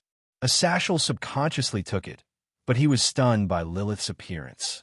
Without giving Asashel time to be surprised, Noah took a step forward and an amazing magic power rose from his body. Clang! A dazzling light flickered from Noah's body. It was not a soft white light that was as gorgeous as a powder, but a bright golden brilliance. Activate! Noah's voice resounded through the sky. Fairy Law. Chapter 1925. Clang! The dazzling brilliance was like a rising star at dawn. It flickered in the sky above the city that had turned into a sea of fire, illuminating the sky that was still filled with fog. What? Asashel, who was the closest to the light source, was caught off guard by the dazzling brilliance. He was shocked and hurriedly raised a hand in front of him to block the dazzling brilliance. However, Asashel sensed a terrifyingly powerful mana rising amidst the dazzling brilliance. Immediately after, the brilliance, which was mixed with a shocking amount of mana, rushed into the sky and into the clouds. Ding-dong! With a strange sound that was like the sound of a bell, an extremely exquisite and huge magic array suddenly appeared in the sky. It emitted a dazzling brilliance that illuminated the entire sky. The evil dragons that were wreaking havoc in the vampire city finally noticed the commotion. They were all attracted by it and looked in Noah's direction. However, it was too late to react. Under the exquisite and huge magic array in the sky, Noah's body was bathed in the dazzling brilliance. He clasped his hands together, and a small magic array appeared in his deep, dark eyes. The Fairy Law. Activate! The sound of judgment that shook the space turned into an echo that reverberated in the world. Suddenly, the dazzling brilliance turned into a surging wave that spread in all directions with Noah as the center. The evil dragons did not even have time to react before they were all engulfed by the dazzling brilliance and disappeared in the surging brilliance. The dazzling brilliance enveloped the rampaging evil dragons, the escaping vampires, and the burning city. At this moment, even the people on Camilla's side could clearly see the dazzling brilliance shining in Seep City. They were all captivated by it. After an unknown amount of time, the dazzling brilliance dimmed bit by bit. Sensing that the shocking magic power that was vibrating in the space was slowly dissipating, Asashel opened his eyes with lingering fear. However, as soon as he opened his eyes, the scene that appeared in front of him left him stunned. He saw that the evil dragons that were wreaking havoc in the vampire city that had turned into a sea of fire were lying all over the ground. The huge number of evil dragons had all collapsed in the time it took for Asashel to close his eyes and open them again. The vampires who were still running for their lives opened their eyes in horror. When they saw the evil dragons lying on the ground, they were all stunned and looked at each other in bewilderment. The entire place suddenly fell silent. Only the sound of flames burning was left. It was unusually strange. Only then did Noah let out a breath and turned his head to look at Asashel. "All right, give her to me." "Oh," Athashel responded as if he had lost his train of thought. He subconsciously passed Lilith to Noah, and then he realized what was going on, and his eyes widened. What was that just now? Magic? That's right. Noah nodded as he hugged Lilith, who had been quiet all this while. I didn't expect the magic that I had sealed away for a long time to come in handy at this time. The 3 super spells from the fairy tale had indeed been sealed away by Noah for a long time. That was because the 3 super spells had gradually become useless in Noah's hands. It was not that the 3 super spells were not powerful enough. On the contrary, with the support of Noah's endless mana, the power of the 3 super spells could be said to be astonishingly powerful. Unfortunately, the 3 super spells had a rather fatal flaw. That was, each of them required a certain amount of time to prepare. During that period of time, as Noah's power improved, they became more and more deadly. After all, the stronger Noah's power was, the higher the level of the battle he would be facing. It was often unknown how many rounds could be exchanged in a second in a high-level battle. Using a super spell that required such a long time to prepare was simply an act of suicide. Because of this reason, Makarov and Laxus, who also knew how to use the fairy law, would almost never use this super trial spell in high-level battles unless they had the confidence to kill in one shot and had sufficient time to prepare. Even Makarov and Laxus were like this, let alone Noah. Of course, Makarov and Laxus would not use the fairy law easily. That was also because once this super spell was used, regardless of whether it was successful or not, it would consume a large amount of mana. Of course, Noah did not have this problem, but his fighting ability was much stronger than Makarov and Laxus. The preparation time of the 3 super spells could be said to be a fatal flaw in his hands. In addition, other than the fairy law, the other 2 super spells also had other fatal flaws. The Fairy Glitter, a super killing spell, sometimes could not be used in other worlds because of the different positions of the sun, moon, and stars in the situation. Fairy Sphere was an absolute defense spell that required a guild member's thoughts to gather its power. In other worlds where there were no guild members, it wouldn't be able to even freeze time. At most, it would be able to form a sturdy protective barrier. Coupled with the unavoidable extremely long preparation time. After becoming a god slayer, the 3 super spells were sealed by Noah and could no longer be used. However, while it was not good enough, it was better than bad. Leaving aside the Fairy Glitter and the Fairy Sphere, the Fairy Law was still very useful when it came to mowing the grass. It was just right to use it in such a situation. Don't worry, I only shook their minds. I did not directly destroy their minds, so they only fainted. Noah carried Lilith and flew forward. After that, you can do some research and see if there's a way to restore them. Hearing this, Asashel finally reacted. He looked at Noah with gratitude, and then flew directly to the city below. If Asashel left just like that, the vampires in the city would definitely skin the unconscious evil dragons and pull out their tendons without knowing. So Asashel chose to stay. As for the Camilla faction, naturally, it was left to Noah. With that spell, numbers were meaningless to Noah.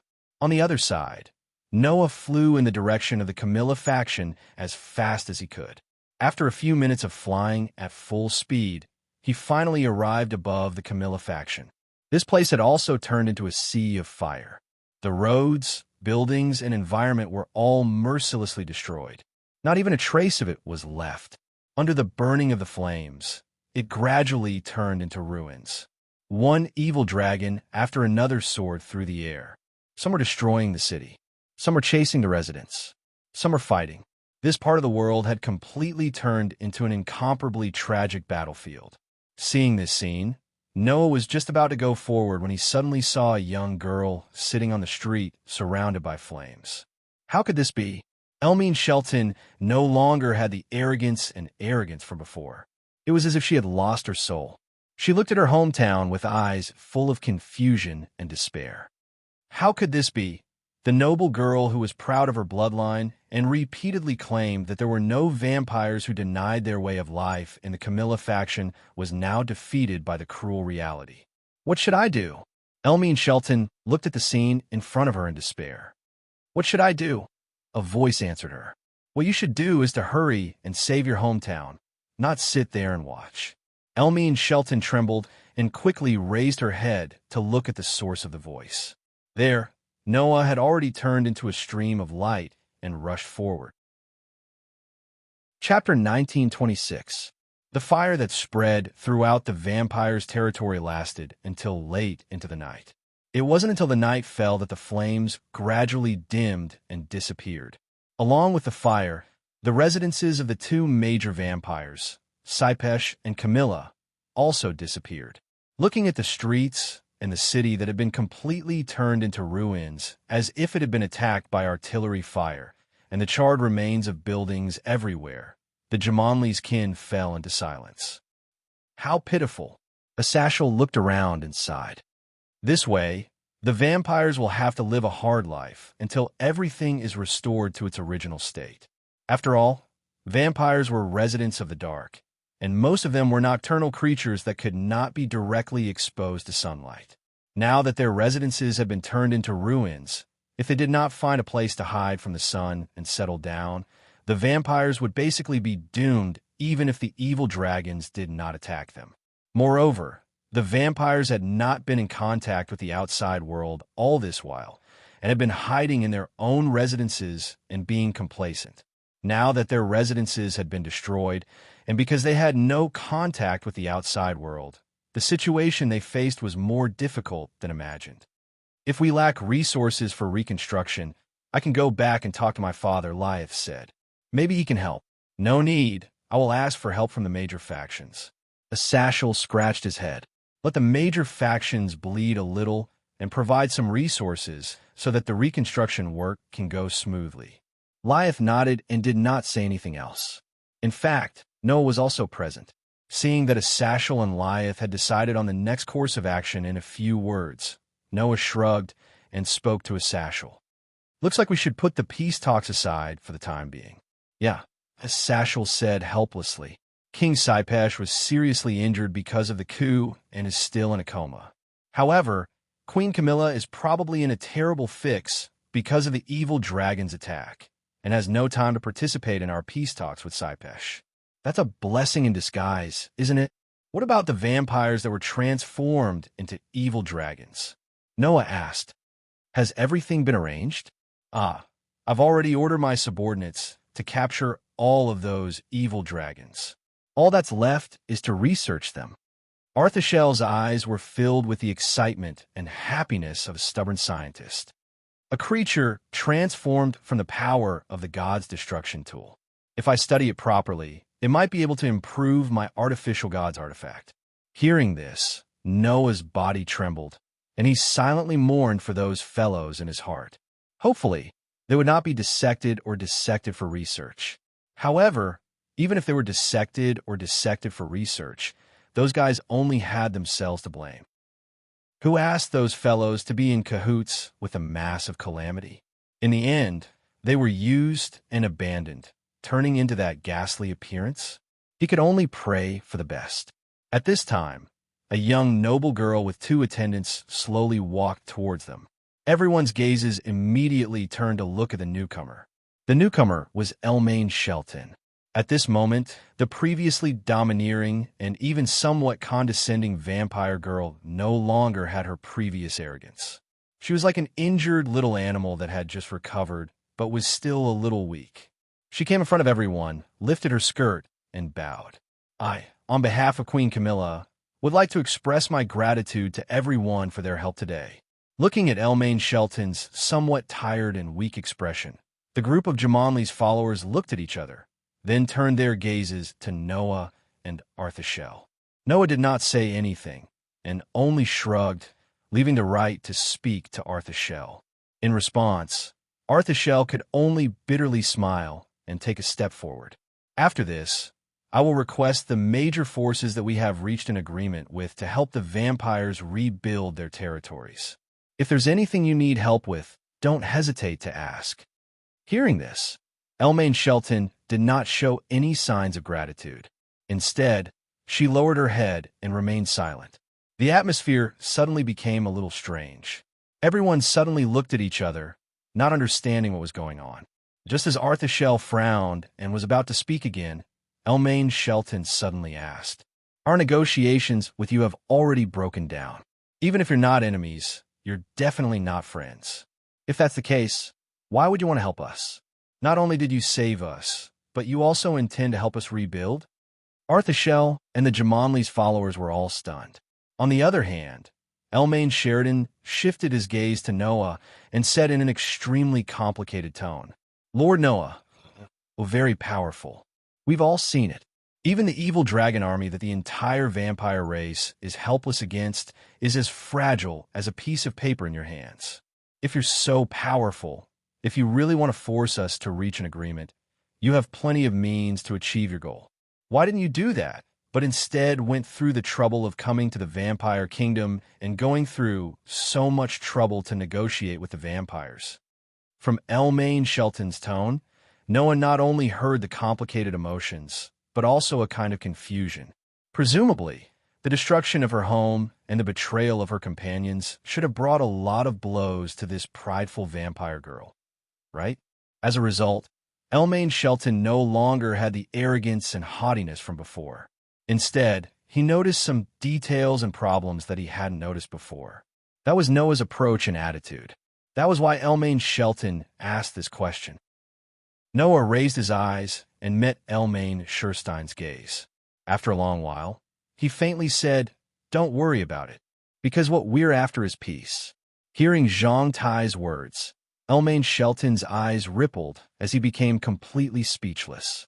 That's right, because what Noah was after was peace. Since he was after peace, there was no reason to force it. Even before, in front of the major mythical forces, Noah only chose to show his power. Whether or not to conclude a peace treaty was up to the mythical forces themselves to decide, and there was no coercion. Otherwise, if Noah really wanted to use forceful means to force the major forces to conclude a peace treaty with the power of another cosmology, it was simply something that could be done easily. However, was such a forced peace really peace? That was just moving the battle on the surface to the dark. Not only was there no benefit, but there were only disadvantages, right? Noah would not do that kind of superficial work and lose the big picture for the small. And Noah's words also made Athathiel and the people of Jimenez's family look at each other and smile. Just like what teacher Noah said, what we're after is peace, not war, Liath said softly. Even if the negotiations break down, we won't leave your country in the lurch. Of course, what we hope to see is world peace, not just the safety of a single race. World peace cannot be achieved without a single person. Asashel looked at Elmaine Shelton. So, we also hope that the vampires can become our partners and work with us to maintain this peace. Elmaine Shelton's gaze swept over everyone. Seeing that there wasn't a trace of hypocrisy on their faces, he fell into silence once again. However, the perplexed expression on Elmaine Shelton's face disappeared little by little. I truly feel everyone's sincerity. For the first time, Elmaine Shelton showed a smile from the bottom of his heart. I will mention the peace treaty to Queen Camilla again and let her reconsider. Athathiel and the people of Immerse's family suddenly laughed, extremely happy. The corners of Noah's mouth could not help but curl up slightly, and his heart was suddenly enlightened. I hope that one day I can sit at the negotiating table with all of you again and have a detailed discussion. Elmain Shelton bowed. I also hope that one day I can usher in real-world peace with all of you. Everyone nodded with a smile. In the night sky, stars began to appear one after another. They shone brightly, bringing light and hope to the boundless darkness. Chapter 1927. Due to the coup d'état between the government and anti-government factions, the Seeps royal city, where the Seeps king lived, had become dilapidated and riddled with holes. There were traces of battle everywhere. Noah walked through the corridors that he had passed during the day, and he could see vampires bustling around him. The big commotion during the day had made the residents of the entire vampiric kingdom recognize Noah, the god slayer. Therefore, along the way, every vampire would lower their heads and bow to Noah. Their expressions were very respectful and even a little fearful.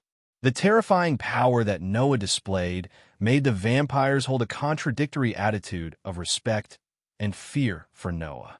In this regard, Noah did not care much and walked forward under the salutes and gazes of the vampires.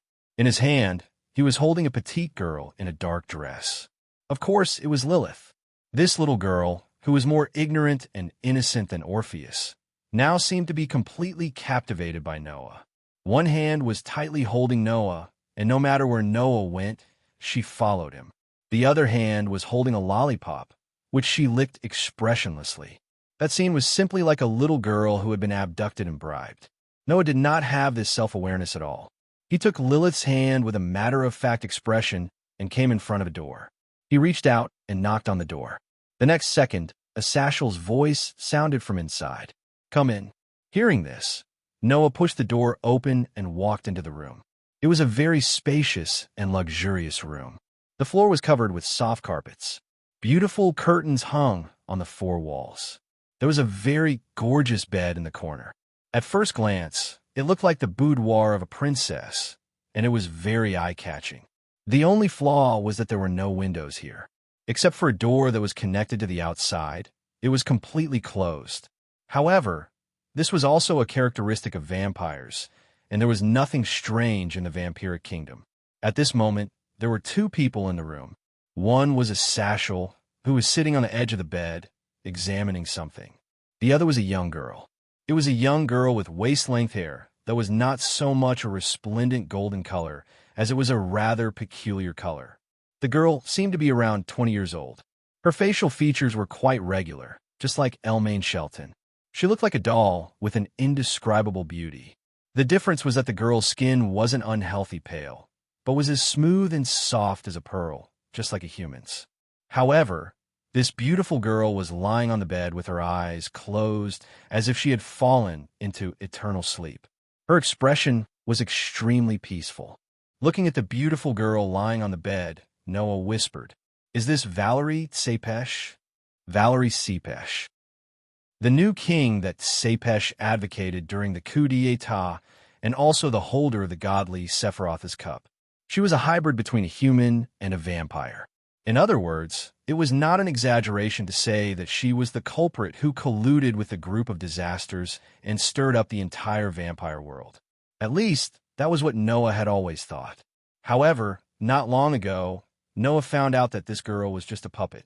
The real culprit who colluded with a group of disasters and attempted a coup d'état, severely injuring the king of Opesh and causing him to fall into a coma, and indirectly or directly stirring up the entire vampire world, was actually the Holy Grail holder's family of the same blood and origin. In the world of vampires, half-breeds had no status. Letting a mixed blood become a king was something that couldn't be allowed in the first place. Although Valerie inherited the bloodline of Tsepesh, she was a hybrid herself. It was impossible for a vampire to support her and let her become the new Tsepesh king. What's more, Tsepesh was originally a patriarchal clan. It was too ridiculous to let a woman become a king. Therefore, the real cause of the coup d'état was Valerie's relative of the same bloodline. After Valerie awakened the godly tool in her body, he deceived Valerie with flowery words and used the power of the Holy Grail to rope in a vampire clan that wanted to become a flawless creature. He secretly accumulated strength and cooperated with a group of disasters. From then on, Valerie's relative of the same bloodline was destined to be a tragedy, because he was just a tragic figure that was used by Lesavim. During the day, when Athasiel and Jimenez's subordinates barged in and came to Valerie, the Holy Grail in Valerie's body had already been taken away. Her relative of the same bloodline was torn in half by the evil dragon and died without a burial place. And Valerie started to fall into a state of suspended animation at that time. That's right, suspended animation. Originally, if the godly tool in the body was taken away, the original owner of the godly tool should have died directly. However, Valerie did not die directly. She only fell into a state of suspended animation, or it was not an exaggeration to say that she was in a state of deep sleep. What's going on? Noah looked at Athasiel. Why did Valerie Tsepesh not die directly after the godly tool was taken away? The reason is actually very simple. Athasiel seemed to be admiring and exclaiming at the same time. The Holy Grail that Lesavim took away is only a part of the godly tool in Valerie Tsepesh's body. It's not the whole thing. A part of the godly tool. Noah was stunned. You're saying that the Holy Grail in Lesavim's hands is only a part of the Seeroth's cup? That's impossible, right? Undoubtedly. The Holy Grail that Noah saw in Lesavim's hands was complete. Moreover, the power was very complete. Even the evil dragons were completely resurrected. Lesavim even used the power of the Holy Grail twice to heal his injuries. Noah saw it clearly. In the end, that power was only a part of the Holy Grail. How is that possible? I thought it was impossible at first, but after carefully examining Valerie Tsepesh's body, I confirmed it. Athasiel met Noah's gaze and said word by word, "There is not only one Holy Grail in Valerie Tsepesh's body, but there are a total of 3. They are the godly tools that have become subspecies since they were awakened." Subspecies? Noah completely understood. Valerie Tsepesh's Holy Grail had mutated. It became a subspecies. It was not a subspecies of the Forbidden Hand, but a subspecies of the artifact itself. Just like how a divine artifact might have a subspecies of Forbidden Hand that was completely different from the original Forbidden Hand, some divine artifacts might also mutate and become a divine artifact that was poles apart from the original artifact.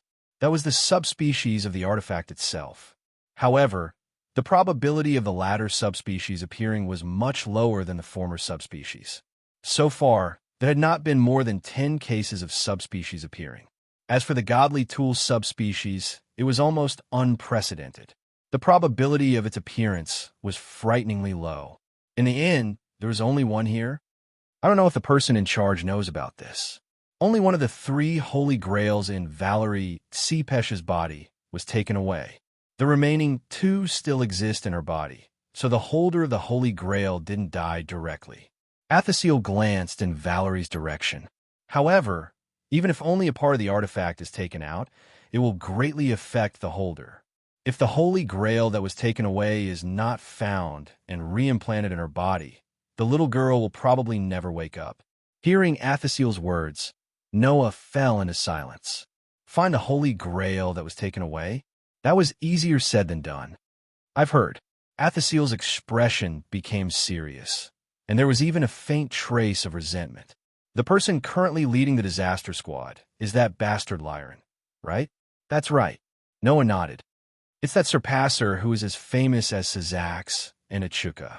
However, this statement is too exaggerated. Wasn't it? Compared to Syzax and Achuka, Lesavim's strength was really far inferior. In this regard, Athasiel said this. Surpasser refers to surpassing in terms of race, not power. Although that bastard Lyran is much weaker than Syzax and Achuka, he also has abnormal abilities. Chapter 1928. It was not without reason that Lesavim was called a surpasser. Lesavim's strength was not good, but that was only from Noah's point of view, as well as when compared to Syzax and Achuka. the two foul existences. In fact, from an objective point of view, Lesavim was definitely worthy of the title of Surpasser. First of all, Lesavim was the son of the demon king Lucifer and the mother of demons, Lilith. His bloodline had already surpassed the category of demons. Even his demon wings had the highest grade of 12 pieces, which was the best among demons.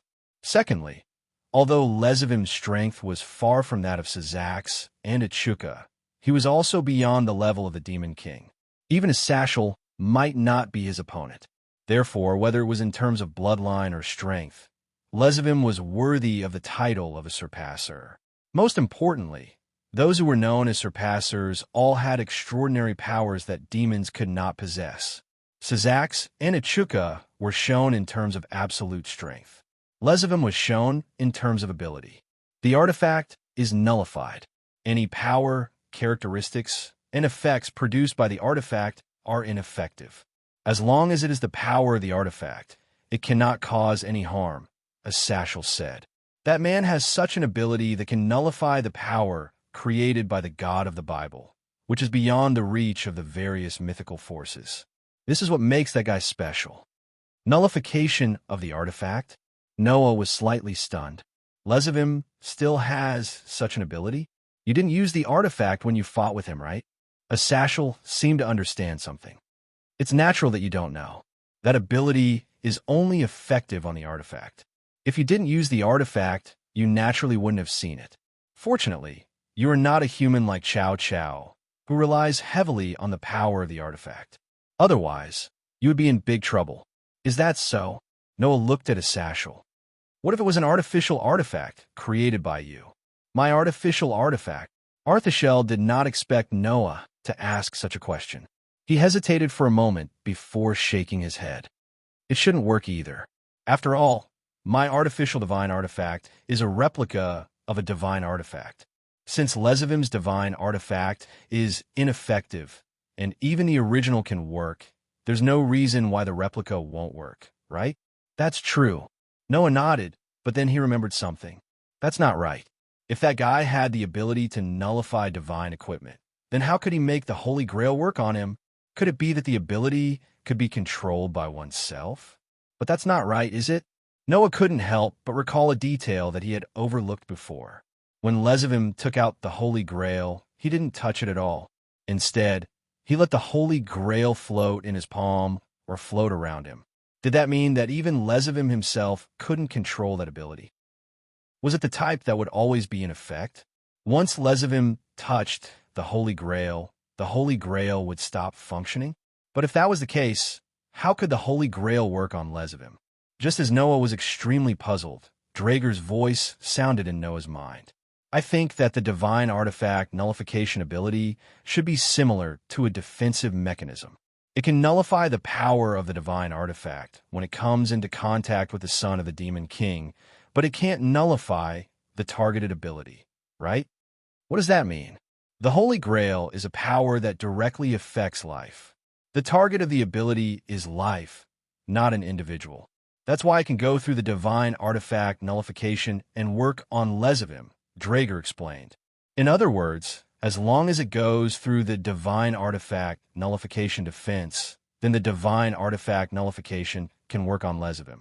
The Holy Grail directly targets life, so it doesn't need to come into contact with the divine artifact nullification defense. Draeger's words made Noah raise his eyebrows, and the corner of his mouth slowly rose. Defense? If that's the case, that's right. Draeger confirmed Noah's thoughts. If you use the third ability of the gauntlet, which can penetrate defense, then the son of the demon king's divine artifact nullification won't be a problem. In other words, even the strongest ability that Lesavim was so proud of would not work on Noah. If there was another chance to fight, then Noah would definitely be able to give Lesavim a big surprise. At this time, Sashal said to Noah again. However, the most terrifying thing about Lesavim is not his strength, but his malice. That guy's a real bastard. I'm sure you've seen it. Even Wally hates him and has always wanted to kill him.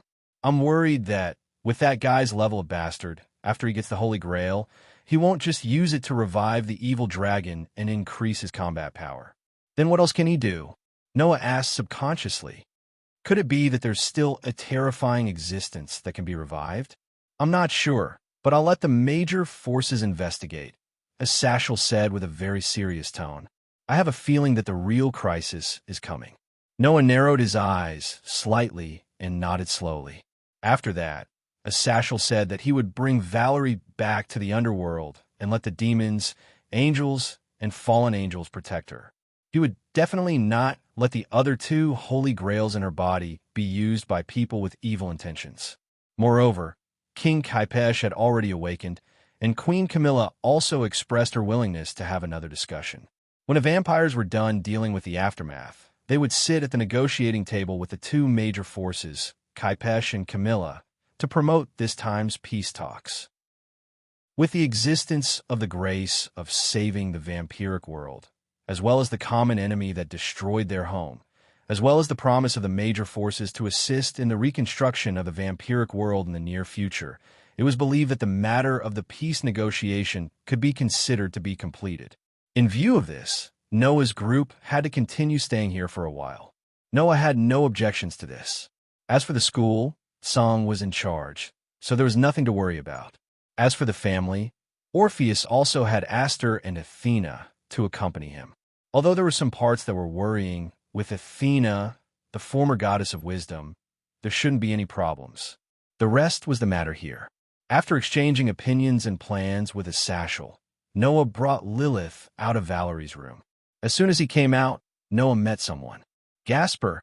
Noah was surprised for a moment and immediately understood. Are you here to see Valerie? Yes. Gasper's expression seemed a little sad. Although Valerie will be transferred to the underworld soon, I'm still a little worried. Gasper's worry was not without reason, because Gasper and Valerie were childhood sweethearts. They grew up together and suffered the contempt and disdain of the pure-blooded vampires toward the mixed bloods. They supported each other in their dark lives. That was the reason why Gasper had reacted so strongly to Valerie's name. It was said that the reason Gasper was able to escape from the vampire's territory and meet Leah was because of Valerie's help. Under such circumstances, it was naturally impossible for Gasper not to have a reaction to Valerie's name. After learning about this, Noah was also glad that he did not directly destroy the Holy Grail when facing Lesbim. Otherwise, this timid student of his would probably hate him for the rest of his life. Sashel is helping Valerie with her examination. It should be over soon. Noah patted Gasper's shoulder. You can go in directly. Got it. Gasper quickly responded and walked past Noah. Just as he was about to enter the room, he suddenly stopped and looked in Noah's direction with hesitation in his eyes. Seeing this, Noah seemed to have seen through Gasper's thoughts and said, "Don't worry. If there's a chance, I'll take the Holy Grail back." Gasper's spirits were lifted, and he bowed deeply to Noah before entering the room. Noah suddenly smiled. Suddenly, two panicked voices were heard again. Teacher, Lord Noah." They saw Gasper's family member, Laybell, and Valerie's team member, Luffy, running over at the same time with a panicked expression and called out, "Oh no, the two cats are about to fight again." Noah was completely stunned. Chapter 1929. When Noah was led into a room by Laybell and Luffy, the tense atmosphere in the air immediately caught his attention. In the room, a pair of cat sisters were looking at each other. Ugh! Kitten's body tensed up as she stared at her sister with an extremely vigilant and stern gaze. It was as if she could pounce on her sister at any moment, just like an enraged house cat. Meow! Black Song had an incomparably flirtatious smile on her beautiful face. Seeing her sister staring at her with vigilance and sternness, she was completely indifferent. She was like an evil wild cat. The pair of cat sisters did not speak at all.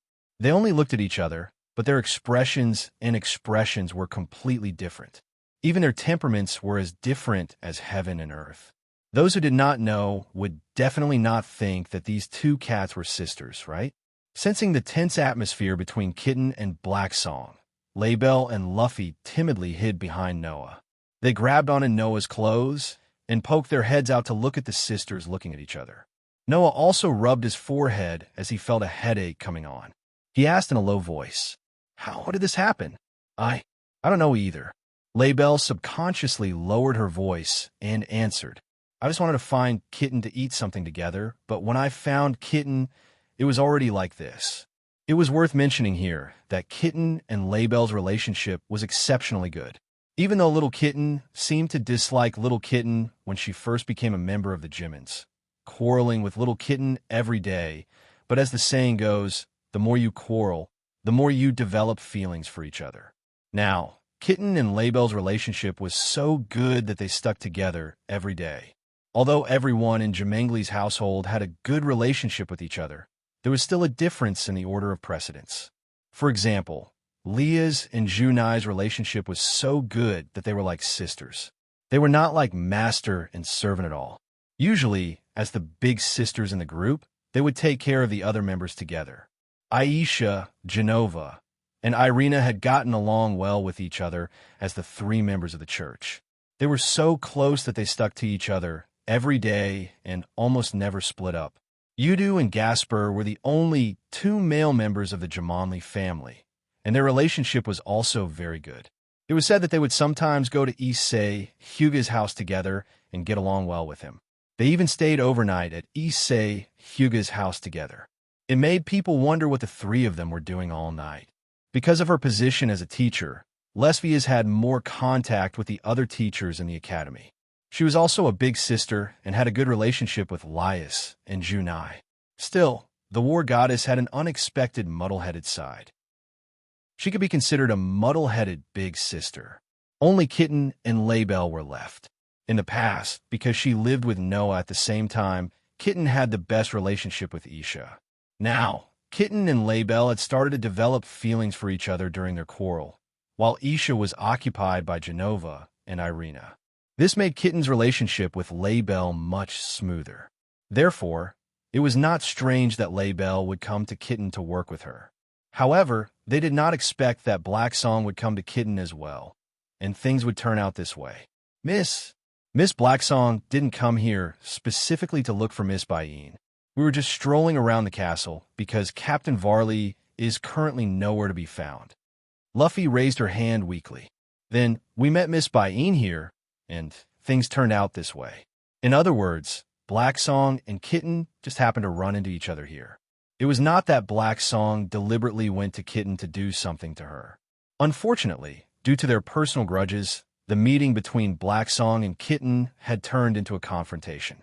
The two sisters probably didn't expect to bump into each other here, so they didn't know what to say and just stared at each other.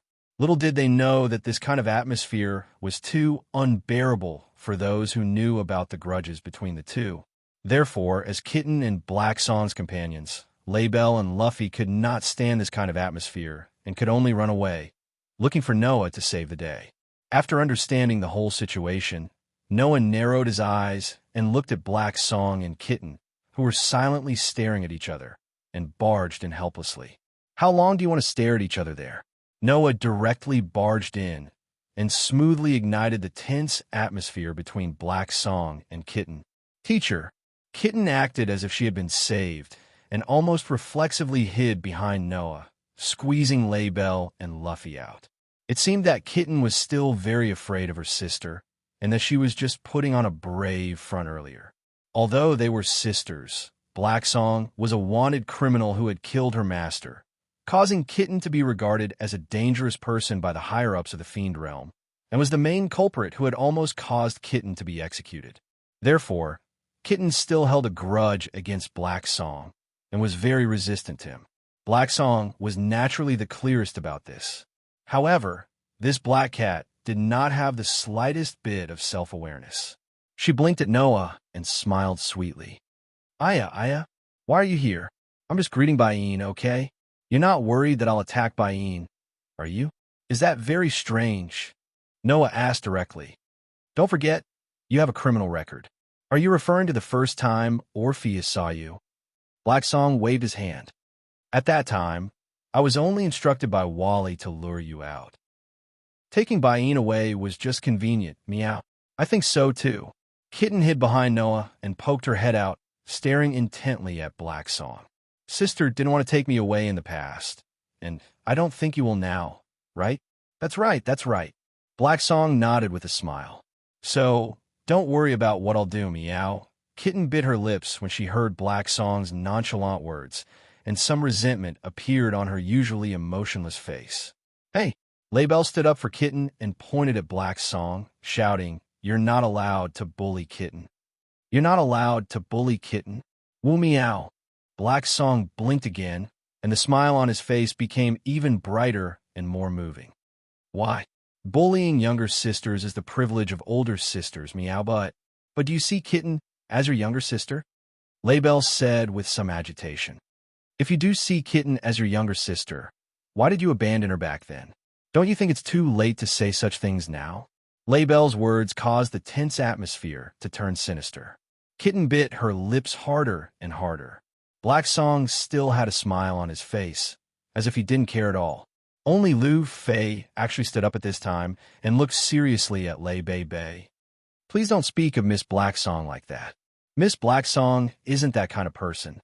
Lu Fei's words made Noah slightly stunned, and a thoughtful light flashed through his eyes. However, Lei Bei was completely unconcerned. She thought that Lu Fei was speaking up for Black Ge, and her anger began to rise. She immediately snorted, turned her head away, and said these words. What do you mean by not that kind of person? You dare to do it, but don't dare to admit it? That's not it, Lu Fei retorted. Miss Black Song is just, all right, little Lu Fei, thank you for speaking up for me. However, I'm not even agitated, so why are you so agitated, meow? Black Song shrugged, looking indifferent. Anyway, I'm just a bad cat. There's nothing wrong with that, meow. It had to be said that Black Song's indifferent tone and frivolous words were extremely infuriating to those in the know. As expected, Kitten couldn't help but murmur. Big sister is the worst. Black Song glanced at Kitten, indifferent to Kitten's murmurs. However, Noah, who had been observing Black Song all this time, noticed it. There was a flash of sadness in Hey G's eyes for a split second. Noah's eyes flashed, and he suddenly smiled when he caught the sadness in her eyes. Is that so? I think Black Song is rather cute.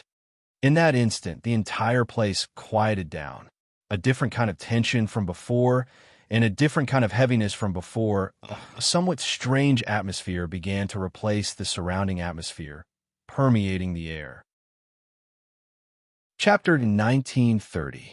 At this moment, all the girls present turned their gazes towards Noah, each with a different expression. Teacher, Kitten looked at Noah with eyes full of disbelief. Teacher, you. Laybell's expression was extremely stiff. Wah wah, wah wah wah. Lu Fei's face turned red. As for Black Song, her eyes widened. After looking at Noah for a while, she suddenly cheered and pounced on Noah, giving Noah a fright. Wah meow. That's great meow. Black Song was overjoyed as she shouted. Little brother Godslayer's favorability has finally been maxed out?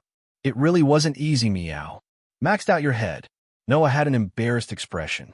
Do you think this is a game? You want to farm favorability?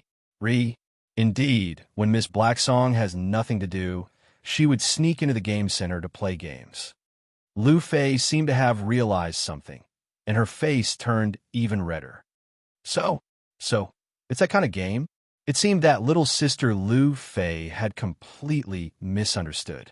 At this moment, little Kitten and Laybell finally came to their senses. Sister, Kitten glared at Black Song, looking somewhat agitated. What did you do to teacher? Kitten thought that Noah's abnormal behavior was because Black Song had used some sort of bewitching spell. No, he couldn't have been tricked by that bad cat. Teacher, Lei Bei cried out in panic. That's an illusion. It's all an illusion. Even Laybell thought that Noah had been hit by some sort of spell that made him lose his mind. It really made her speechless. Indeed, Black Song's actions had a sort of bewitching feeling, but that did not mean that Black Song was a casual woman. In fact, not only did Black Song keep her chastity, she definitely would not use any sort of bewitching spell. The reason why she usually acted so charmingly was because of her casual nature. Cats were rather amorous creatures to begin with. As a cat demon, it was not strange for Black Song to have such a personality. On the other hand, Kitten, undoubtedly Nikomata, was so serious that it was abnormal. However, even if it was a kitten, didn't it tempt Noah before because of the arrival of the estrus? Therefore, frivolous behavior did not mean that Black Song was a casual woman. Moreover, even if they didn't use any magic, there probably wouldn't be anyone who thought that Black Song wasn't good-looking, right? It was a fact that Black Song was cute. However, the cuteness Noah was referring to was not her appearance, but her heart. Bang! With a muffled sound, a fist smashed into Hey G's head. Meow! Black Song suddenly let out a sorrowful cry. He covered his head and squatted down. Noah slowly retracted his fist and glared at Hey Goo in exasperation. I'm just praising you, and you're already sticking to me. What are you going to do if I continue to flatter you? What else can we do, Meow? Black Song said matter-of-factly as he rubbed his aching head. Of course, little brother Godslayer. You could do whatever you want, Meow. Noah was speechless. Was this wildcat really not a casual woman? Noah began to doubt his previous thoughts. On the other hand, Kitten, Laybell, and Lu Fei stared blankly at the development in front of them. They were at a loss.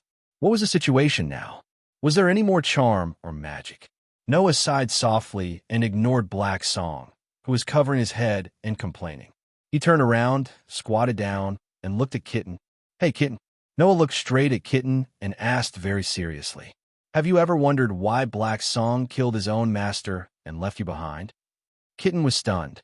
Laybell was also stunned. Lu Fei kept her mouth shut. As for Black Song, his complaints came to an abrupt end. He stopped fooling around and looked at Noah with eyes full of boredom.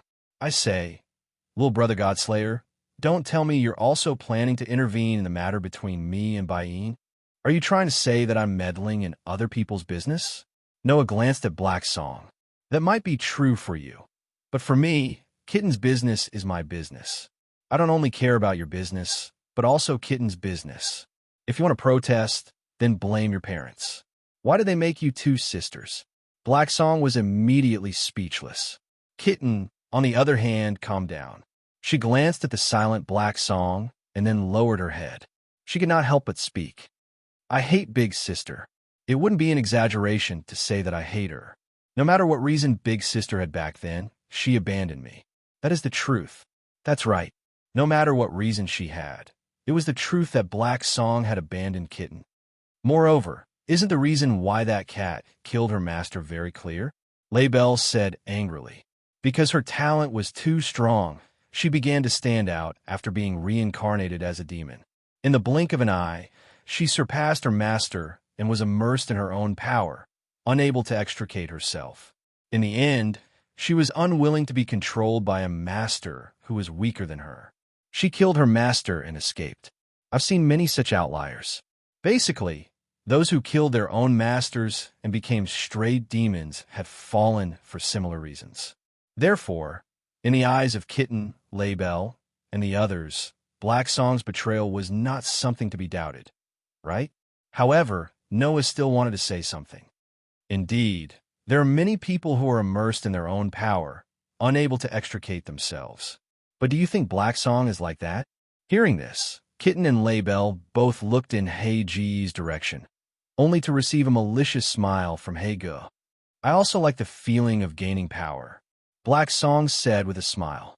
Not only gaining power, but I also like the feeling of fighting with power. Otherwise, I wouldn't have joined the disaster group in Wally's team. This was the truth. In Wally's team, apart from Luffy, the others were probably all battle maniacs.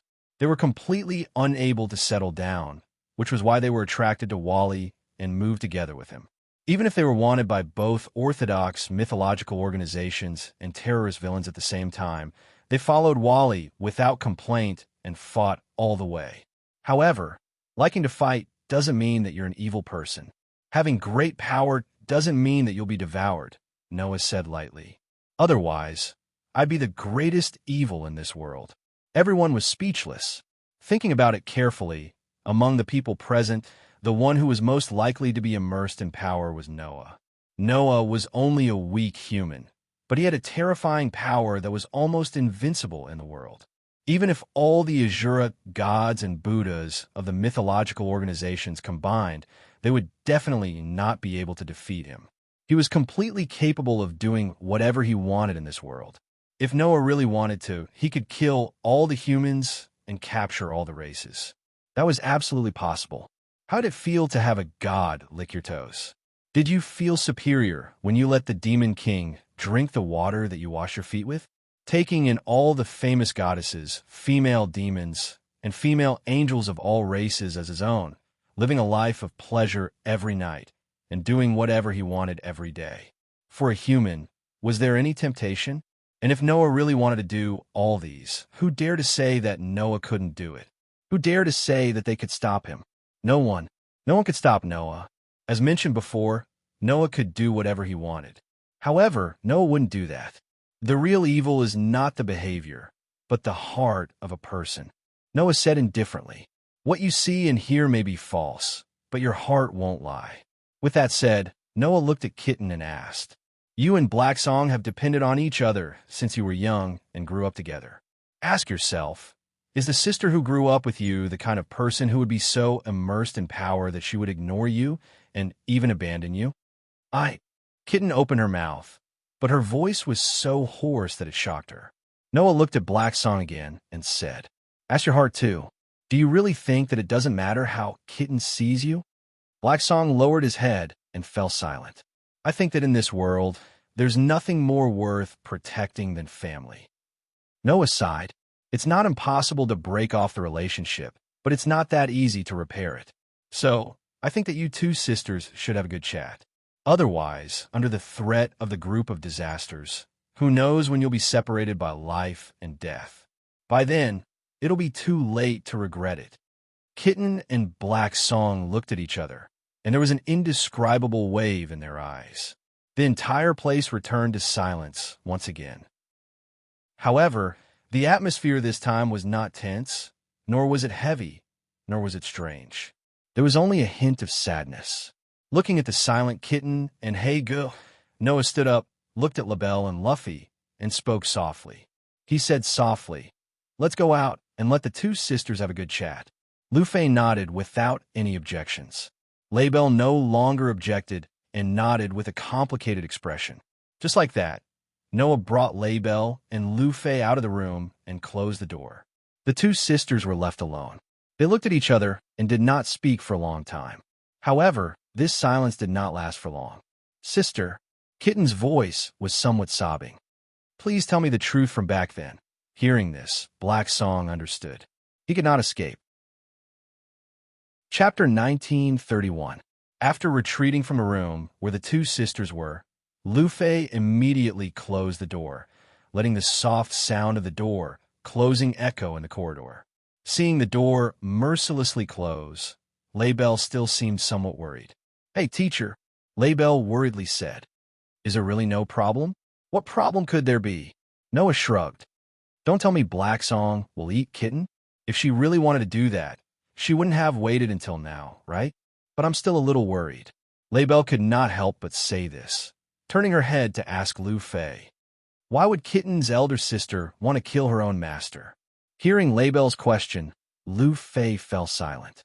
After hesitating for a while, she sighed. "Actually, I've only heard about it from Miss Black Song," Luffy said hesitantly. Miss Black Song said that her previous master was a bastard, very annoying, and that it was more comfortable to live with Captain Varley. "A bastard?" Noah thoughtfully smiled. "It seems that I more or less understand Black Song's difficulties." LaBelle tilted her head, seemingly still not understanding. "What do you mean?" "Actually, the reason shouldn't be hard to guess. It's very easy to think of it, but you just don't want to think about it." Noah looked at the puzzled LaBelle and could not help but sigh. "LaBelle, although your family treats you like a little princess, and Laius, as your master, cares for you family members very much, please think carefully. How many demons in the demon world treat their own family members with sincerity?" LaBelle's pretty face could not help but change slightly. The eldest daughter of the Phoenix family was not an idiot. On the contrary, she was a military figure. Usually, when the Zymods were on missions, she would often exchange opinions with Queen Laius and formulate countermeasures. Thus, she had always been deeply trusted by Laius. Therefore, with Label's intelligence, she immediately understood Noah's words. In the eyes of ordinary people, demons are evil to begin with, right? Noah could not help but laugh. Although that's what I say, I won't kill all of them. At the very least, I have a good relationship with the current Devil King, Jimenez's family, and Cedi's family. But just like how there are good people and evil people, there are good gods, and there are evil gods and evil gods like Loki from Northern Europe. There are also bastards among demons, right? And Black Song is the highest-ranking cat elf of the Nakomata clan. Not only is his bloodline pure and noble, but his talent is also astonishing. He is proficient in magic, immortal arts, and demonic arts. It's not hard to guess what will happen if such a seedling falls into the hands of a bastard demon, Noah said calmly. If the previous owner was a vicious person, then he would have used Black Song's power to commit all sorts of crimes. If the previous owner was a narrow-minded person, then he would have been jealous of the excellence of his dependents. It wouldn't have been strange if he had wanted to personally destroy his dependents. Since Black Song had described his previous owner as a bastard, then I guess that the previous owner must have been greedy for the amazing talent that Black Song had displayed. Greedy? Label was stunned at first, but then she suddenly trembled. Could it be? Have you thought of it? Noah curled his lips. That's right. The power of a cat elf is already so tempting. Generally speaking, if there's a second cat elf, no matter which demon it is, they would want to take it in their pocket, right? Black Song and Kitten had depended on each other since they were young and had always grown up with each other. Even after Black Song became a family of a demon, Kitten had always followed him and never left him. Under such circumstances, according to Noah's words, Label would really be an idiot if she still did not understand the meaning. In other words, Black Song's former master set his sights on Kitten.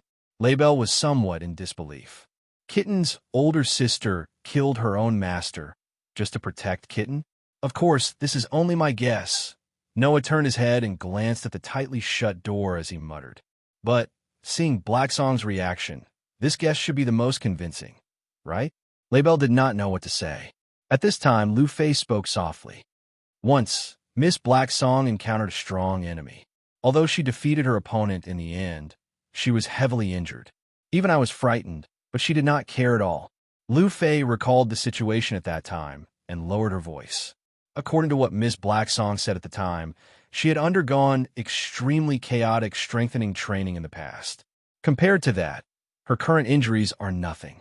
Noah and Label understood what Lu Fei meant. Without a doubt, that so-called chaotic strengthening training could only have been personally inflicted by Black Song's former master. There was no other possibility. This was enough to show what kind of person Black Song's former master was. Of course, it was also possible that Black Song was lying. But putting aside Noah, as a pure-blooded demon of the Phoenix clan, Label knew that such things were not rare in the fiend realm. Just as Noah had said, there were good people and evil people. Although not all demons were as evil as the legend said, there were truly evil demons. Demons generally revered strength. After the demon chess pieces were developed and superior demons were able to have their own dependents, this concept of revering strength still affected most demons. Thus, in order to obtain powerful dependents and servants with limitless potential, many demons would use unscrupulous means. Some of them would force and harm the person they liked, forcing the other party to become their dependents.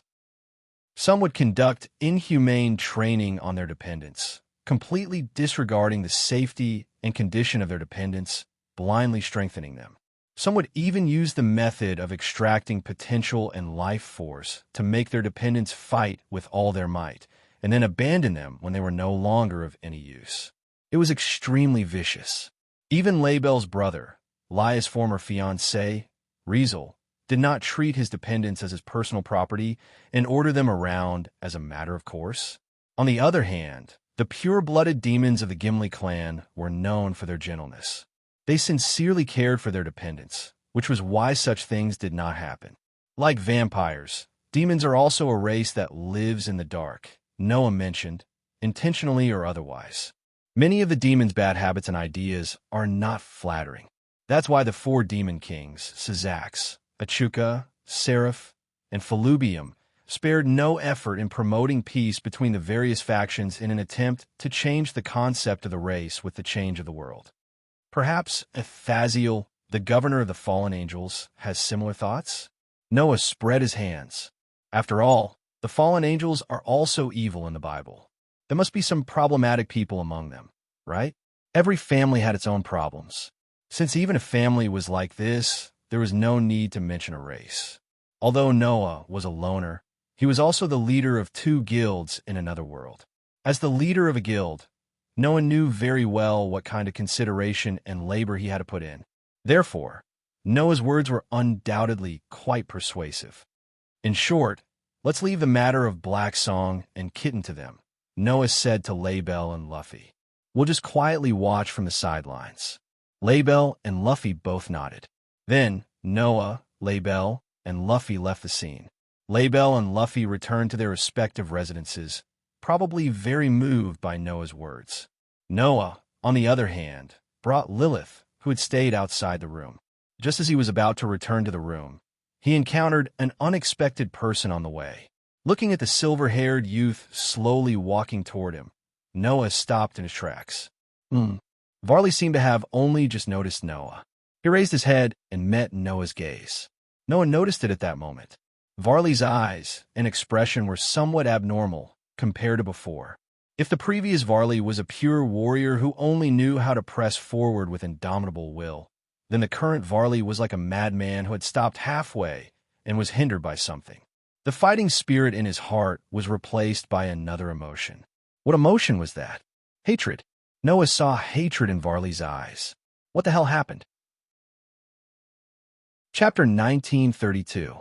At this moment, the sky was almost bright and the commotion in Kaipe Royal City had gradually subsided.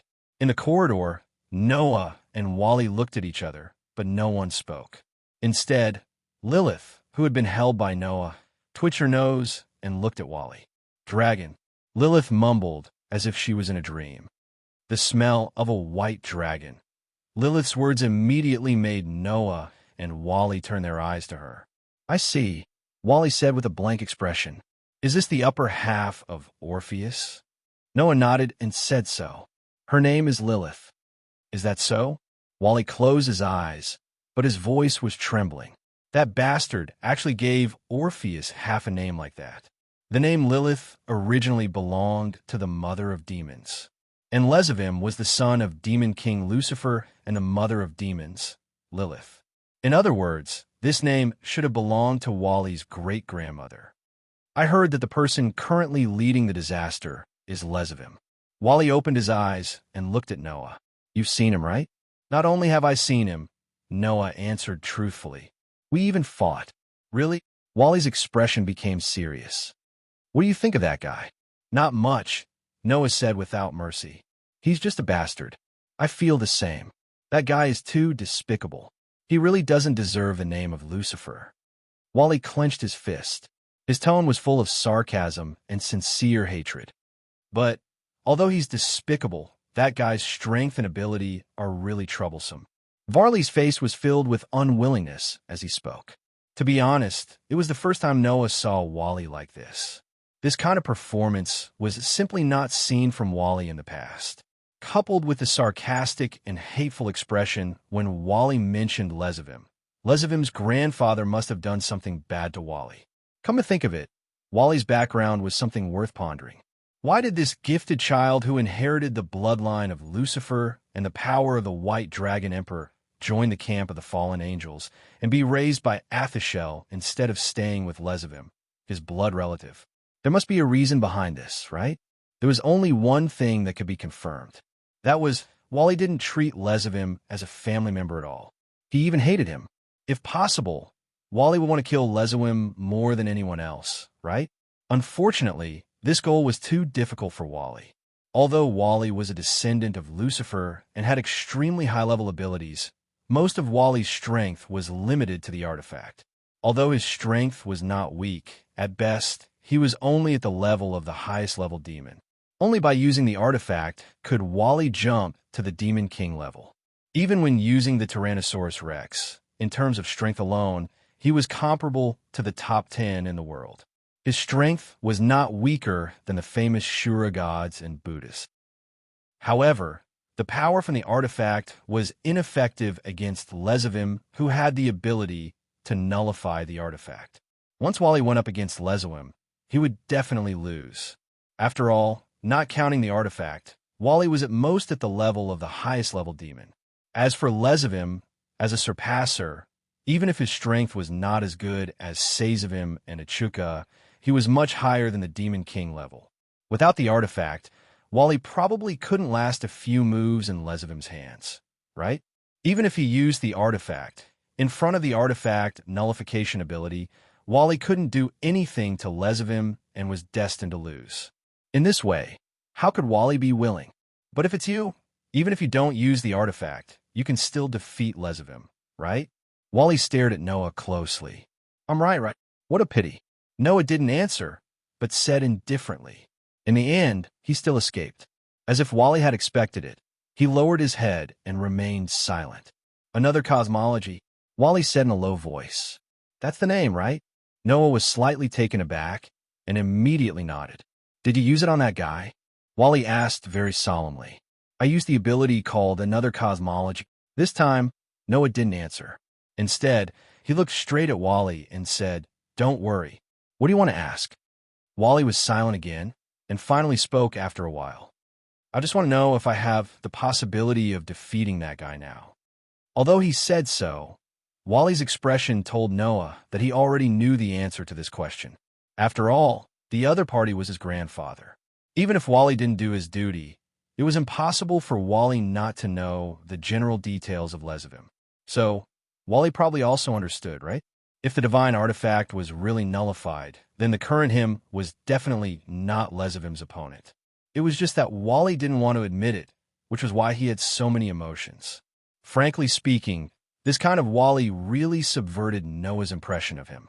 It seemed that the grudge between Wally and Lezavim was deeper than Noah thought. So Noah said so. If you want me to tell you the truth, I can only say that even if you have mastered Tyrannosaurus, if you don't find a way to nullify Lezavim's divine artifact, then you absolutely can't defeat him. This sentence made Wally clench his fists tighter and tighter, and he even gritted his teeth. Is that really the case? More unwillingness than before appeared on Wally's face. At this time, Noah's tone changed.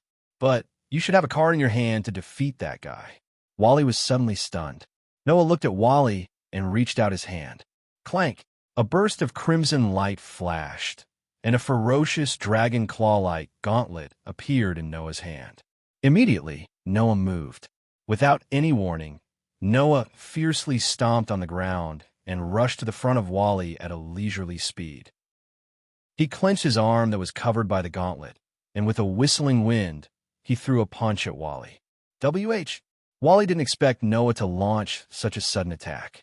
However, as the White Dragon Emperor who had always yearned for battle, Wally's combat skills weren't bad, and he reacted almost instantly. However, the distance between Noah and Wally wasn't that far, and the attack came so suddenly, and Wally's condition wasn't quite right, so for a moment, Wally didn't have time to use the divine artifact. At this moment, Wally could only increase the magic power in his body. A defensive magic array immediately unfolded in front of Wally, protecting him like a barrier. This defensive magic array that was hastily set up could only block the attack of a superior devil. For an invincible supermaster like Noah, it was almost useless. However, Wally, who was extremely sensitive, discovered that although Noah's punch came very suddenly, its momentum wasn't that terrifying, and its power wasn't that great either. At best, it was comparable to the full-force attack of an intermediate devil. The full-force attack of an intermediate devil? That level of attack was simply child's play for Wally, and he could completely block it with this defensive magic array. However, a second later, Wally realized that he was wrong. Clank!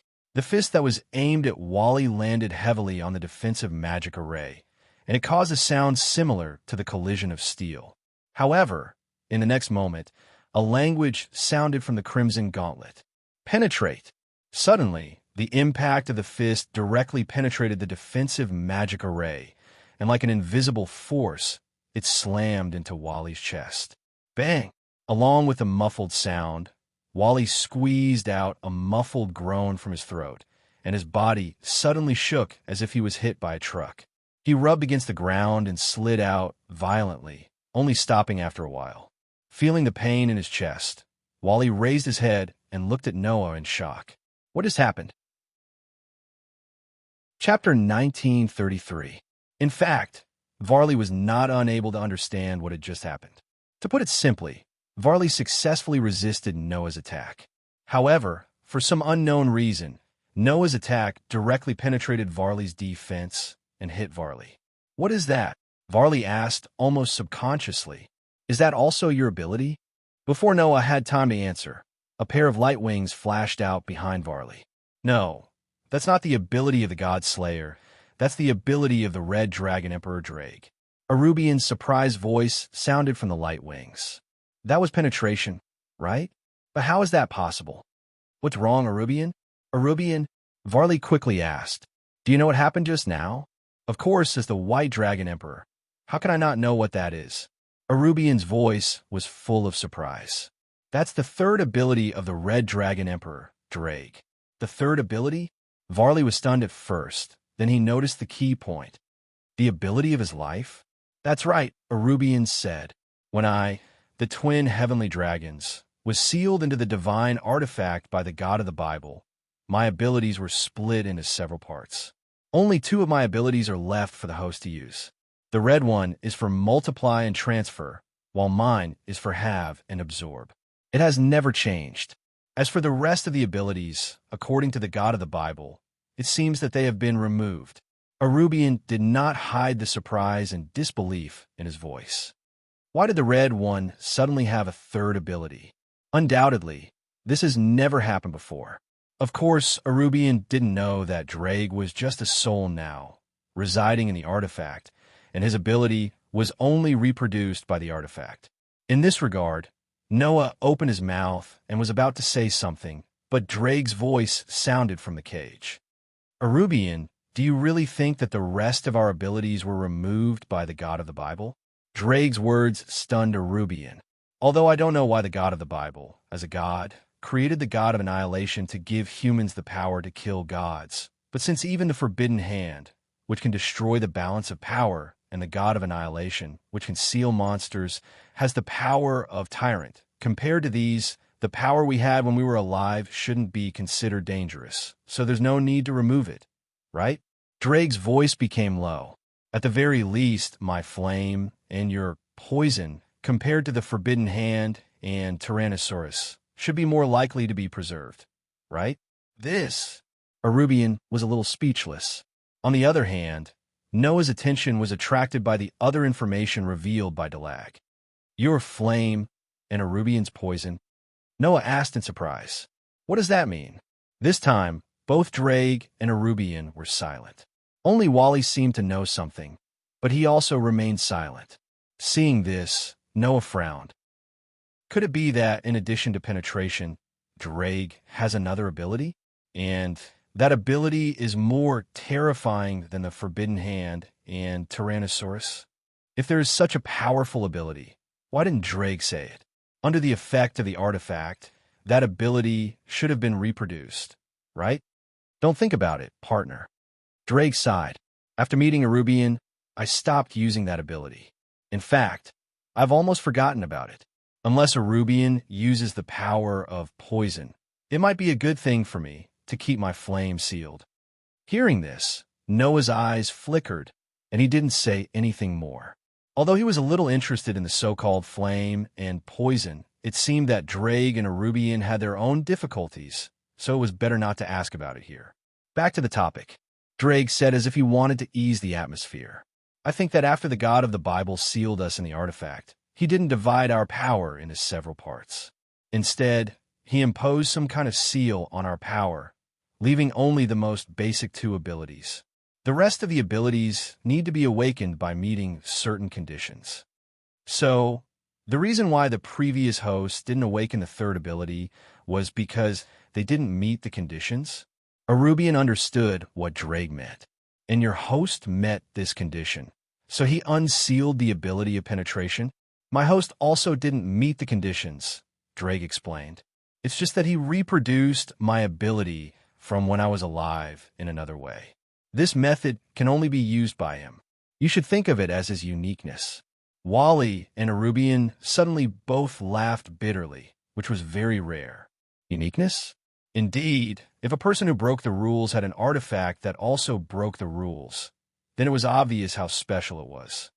This generation's host is really special. Arubian side. On one side is the God Slayer, and on the other side is Lucifer, but at the same time, he became our host, surpassing the previous Red Dragon Emperor and White Dragon Emperor. If the God of the Bible was not dead and saw this situation, I wonder what he would think. I don't know what the God of the Bible would think, but this time the host is very special, and I have to admit it, Drake said in a deep voice. In the past, the host would only be immersed in the power of the two heavenly dragons, unable to extricate themselves. In the end, they either led to self-destruction or continued the confrontation from when we were alive until death. This time, the hosts of the two heavenly dragons have all deviated from the trajectory of the previous generations. Not only have they developed in a completely different direction, but they're also not obsessed with the red and white confrontation. What's more, they have even cooperated together before. It's really incredible. Arubian sighed. In addition, the dragon god, who has always been in a transcendent position in the past, has also entered the world and divided into two and came to our side. You have also regained the ability from when you were alive. It feels like the wheel that has been stagnant since we fought to the death seems to have started to move again. That's why, Arubian, Drake's voice rang out clearly. Our destiny, which began in this generation, seems to be over. Is that so? Arubian's tone became a little complicated, but also a little relieved. Yes, it's time to end it. The more powerful the dragon, the purer it was. Because of a reason that had long been forgotten, they had been fighting until now. And because of a sudden emotion, they announced the end of their destiny. The dragon side of the Red Dragon Emperor Drake and the White Dragon Emperor Arubian was fully displayed in front of Noah and Wally, and it was surprising. However, at this moment, Noah and Wally both understood Drake and Arubian. Now, all the legendary evil dragons have been resurrected and gathered in one camp, which was completely unimaginable in the past. Noah opened and closed his palms that covered the gauntlet and said so. In that case, it's time for you two dragons to change the situation. You can't stay in the past. My goal is also in a higher place, Wally said as if he was talking to himself. The final opponent I want to fight is not the Red Dragon Emperor, who is immersed in the battle of destiny, but the invincible Red Dragon Emperor. With that said, Wally raised his eyes and looked at Noah, and the equally invincible God Slayer. Noah met Wally's gaze and smiled slightly. I welcome your challenge at any time. Wally suddenly smiled, and his smile was full of fighting spirit. In short, there's only one thing I want to say, and that is the ability of the two dragons when they were alive hasn't been lost, and they still exist in the divine artifact. Drake said solemnly, if you continue to exhaust the power of the divine artifact, then the other abilities that belong to the White Dragon Emperor may awaken. And my penetration ability is the ability to ignore defense and let the attack directly affect the opponent's body. Even if Lezavim's divine artifact is ineffective, I can still penetrate it and cause damage to him. Noah looked directly at Wally. The two dragons are equal existences. Since Lezavim can't do anything about the Red Dragon Emperor's ability, then as the White Dragon Emperor, you must have the ability to restrain him, but it hasn't been awakened yet. Unawakened power. Wally raised his hand and stared at it. Go after it. Noah said so. Go after the power to defeat the Demon King's son. Wally's eyes lit up again, and then he nodded heavily. Chapter 1934. After that, Noah and his party stayed in the world of vampires for another week or so, waiting for the vampires to clean up the aftermath of the war. After cleaning up, King Copernicus and Queen Camilla finally found time to sit at the negotiating table with Noah and Asashel to discuss the peace treaty. After this disaster, King Sipesh and Queen Camilla seemed to have realized that the current situation would no longer allow the vampires to be self-contained and secluded themselves from the world. In that case, it would only lead to another disaster. In addition, the rebellion of the internal members had left a deep impression on the two of them, as well as the unstinting assistance of the other forces. Both King Copernicus and Queen Camilla had changed their minds and no longer insisted on their previous ideas. Under such circumstances, King Copernicus and Queen Camilla first made peace with Noah and Asashel as witnesses, announcing the end of the civil strife in the world of vampires for hundreds of years. Then, they agreed to the conclusion of the peace treaty and became allies with all the mythical forces. At this point, all the foreign races in the world had concluded the peace treaty, and no one was left out. As a witness to the peace treaty, Noah successfully urged all the mythical forces to conclude the peace treaty, and he would continue to supervise the implementation of the peace treaty in the future. If any force violated the peace treaty and stirred up trouble, then Noah would personally take action and make that force suffer. It could be said that Noah was the suppressive force of all the mythical forces in the world. Moreover, basically, all the mythical forces made the choice to conclude the peace treaty because they were afraid of Noah's power. Therefore, after the vampires became the last to join the peace treaty, this unprecedented trans-century, trans-mythical, and transracial peace treaty became a crucial part of history, laying a great foundation for the future world pattern. In view of the fact that the person who promoted the birth of this peace treaty was Noah, and Noah was world famous for his ability to simulate another cosmology, this peace treaty was named the Star Creation Agreement. There was no doubt that this was a compromise that could be recorded in the history of various mythological systems. Under such circumstances, Noah's name as the God Slayer was also destined to be recorded in the history books. It would be known by the new generation of the various mythological forces, and it would be passed down for hundreds, thousands, and thousands of generations until eternity. In this event of great historical significance, Varley, Black Song, Luffy, Arthur, Beautiful Monkey, and Fenrir were removed from the wanted list. Their inclusion in the fallen angel camp became a small matter and did not arouse much objection. When the vampire world was in chaos, Wally's team acted as allies and saved many vampires from the evil dragons, making a certain degree of contribution to the peace negotiations between the vampires. In the end, just as Asashel had expected, even though many mythological forces expressed their dissatisfaction with the whitewashing of Wally's team, the matter was left unsettled. In other words, from today onwards, Wally's team was officially an ally. They no longer needed to hide. There were two episodes worth mentioning. The first was the reconciliation between Black Song and Kitten. After learning the truth from Black Song, Kitten seemed to have cried for the whole night, but she returned to normal the next day and got along with Black Song again. Although Black Song and Kitten had become somewhat distant from each other due to the estrangement of many years, the two of them originally had a very deep foundation of feelings. After some time, they would one day return to how they were before, or even better than before, right? The second was the hidden power in Gasper's body. After the turmoil of the vampires, Lias brought Gasper to find Gasper's biological father and asked about the hidden power that Elmaine Shelton had mentioned. Noah heard about the results of the inquiry later and was shocked.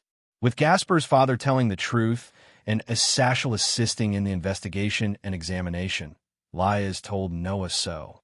Just like the divine artifact of the two heavenly dragons has the souls of the Red Dragon Emperor and the White Dragon Emperor, and the other divine artifacts also have monsters sealed. The divine artifact in Gasper's body has the consciousness fragment of Balor, the demon god of Celtic mythology. Balor was the evil god in Celtic mythology, the king of the deep-sea giants named Fomor, and also the demon god who controlled the dark dragon of New Moon, Clonquatch. According to legend, demon god Balor possessed a demon eye that could kill all living things within his field of vision. Even the divine king of the Danu divine race, Nuada, was severely injured by his demon eye. In the end, he was killed by Balor's subordinate, the dark dragon Klonkoa. It was not until sun god Rouge became the new god king of the Danu gods that this evil demon god was killed and fell. And before he died, Balor's consciousness fragment was born. The reincarnation of the demon god's consciousness fragment. That was Gasper's true identity. Gasper's divine artifact that could stop time was born from the residue of Balor's power. After all, as the user of the demonic eye, Balor could be said to be the most famous one. Although Gasper's forbidden Balor view is powerful, it is still far from the legendary demonic eye that can kill people directly with its gaze and even kill gods. That was what a Sashel said to Noah on the day he found out the truth about Gasper. So, in Gasper's body, there must be other powers hidden. Divine artifacts are really interesting things. From legendary dragons to legendary monsters, even demon gods can reside in them. The God of the Bible, who created the divine artifact, is really a terrifying existence. But because of this territory makes me feel like I can't stop even if I want to. As he said that, a Sashel volunteered to help Gasper develop the hidden powers in his body. Gasper himself was very afraid of this. Suddenly turning from a mixed-blood vampire into the reincarnation of the demon god's consciousness fragment, this kind of super development setting, most people might not be able to accept, let alone the timid Gasper. However, a Sashel managed to persuade Gasper to change his mind. Don't be afraid of the power in your body. And don't be afraid of yourself. Whether or not you are the reincarnation of the demon god's consciousness fragment, you are still you. I won't let you be devoured by the demon god's power. You can also use this opportunity to become stronger. Perhaps in the future, you will have the chance to take back the Holy Grail with your own hands. Gasper, who was still afraid at the beginning, finally nodded after being persuaded. If he could really develop all the hidden powers in his body, there would be a day when Gasper would become a new demon surpasser. Wouldn't he? A surpasser who combined the powers of demon god, vampire, demon, and human. His potential was unimaginable. Just like that, Noah's group finally returned to Chariot King Town after finishing their business in the vampire's territory. In an apartment in Chariot King Town, two petite girls were looking at each other in an indescribable silence. At the side, Aster and Athena also looked at the two girls who looked about the same age as them and exchanged glances with each other. Not only do they look the same, but even their aura, temperament, and aura are exactly the same. Athena expressed such a thought. Other than the fact that they are the same person, there is no second thought. I can feel the exact same power from the two dragon gods. Aster looked at Noah expressionlessly. Master, do you intend to let the two dragon gods reunite as one? Reunite as one? Noah turned his gaze to Orpheus and Lilith.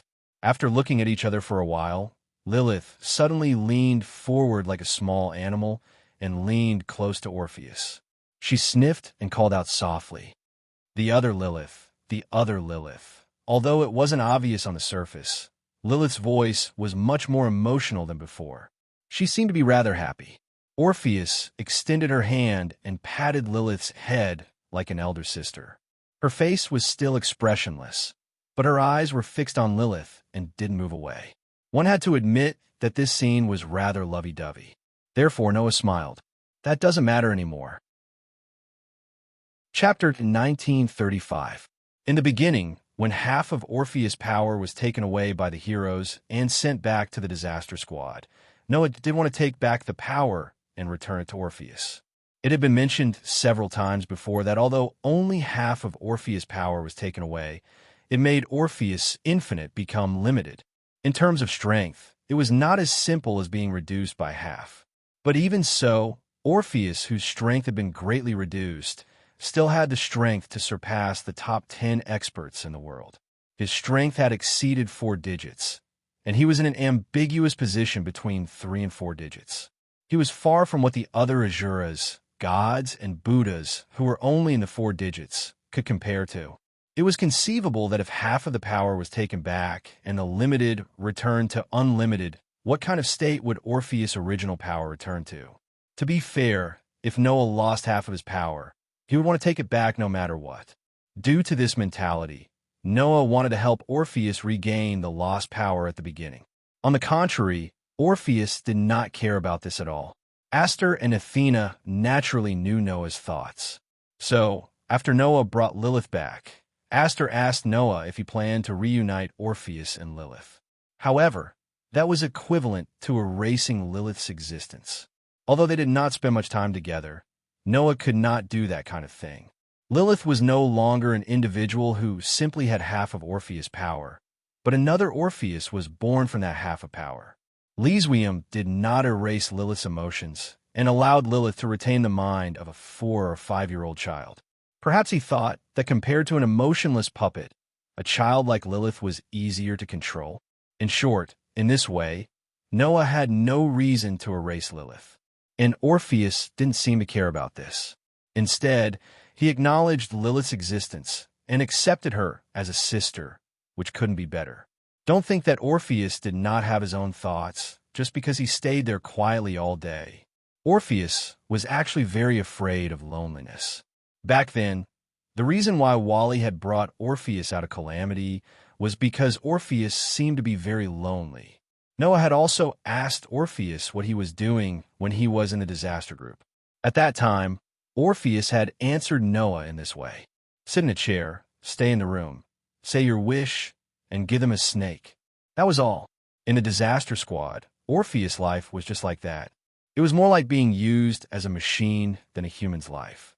Noah, who now had some understanding of Orpheus and knew how innocent, naive, and afraid of loneliness Orpheus was, couldn't imagine how lonely Orpheus was back then.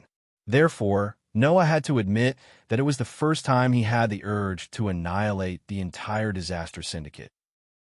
If it wasn't for the fact that he didn't know the location of the disaster squad's headquarters at that time, Noah would have definitely taken action. However, later on, Orpheus had added another sentence. Wally, he talked to me. Even that battle maniac couldn't stand it and took the initiative to chat with Orpheus. Sure enough, even if he joined the disaster syndicate for the sake of battle, he still couldn't be bad after being raised by Azazel. However, talking to a child was already Wally's limit. It would be too difficult for him to give a child a happy life.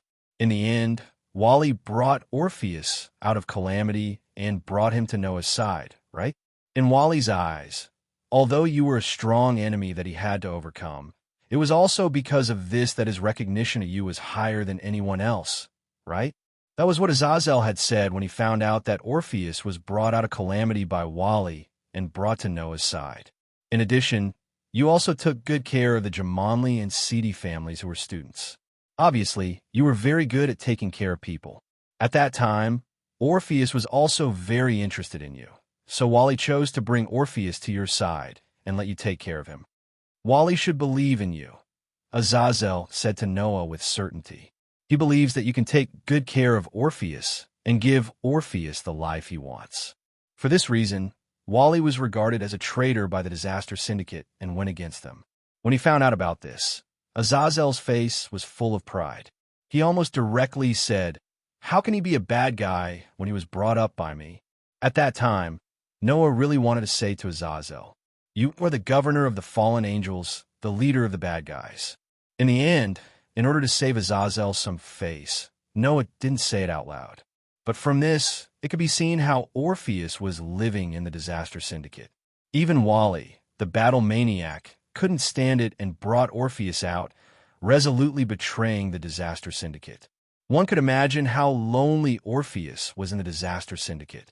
Now, living with Noah, Orpheus didn't look like anything on the surface, but she was actually very satisfied in her heart, right? Because of this, Orpheus didn't care about losing half of her power at all. She even directly gave up on the idea of defeating the real Red Dragon Emperor and gave up on her previous dreams. I don't want to go back to the dimensional gap. At that time, Orpheus said this to Noah. "I want to be with Noah." Yes, to Orpheus, Noah's home was her home. Her home was no longer the dimensional gap that had nothing in the past.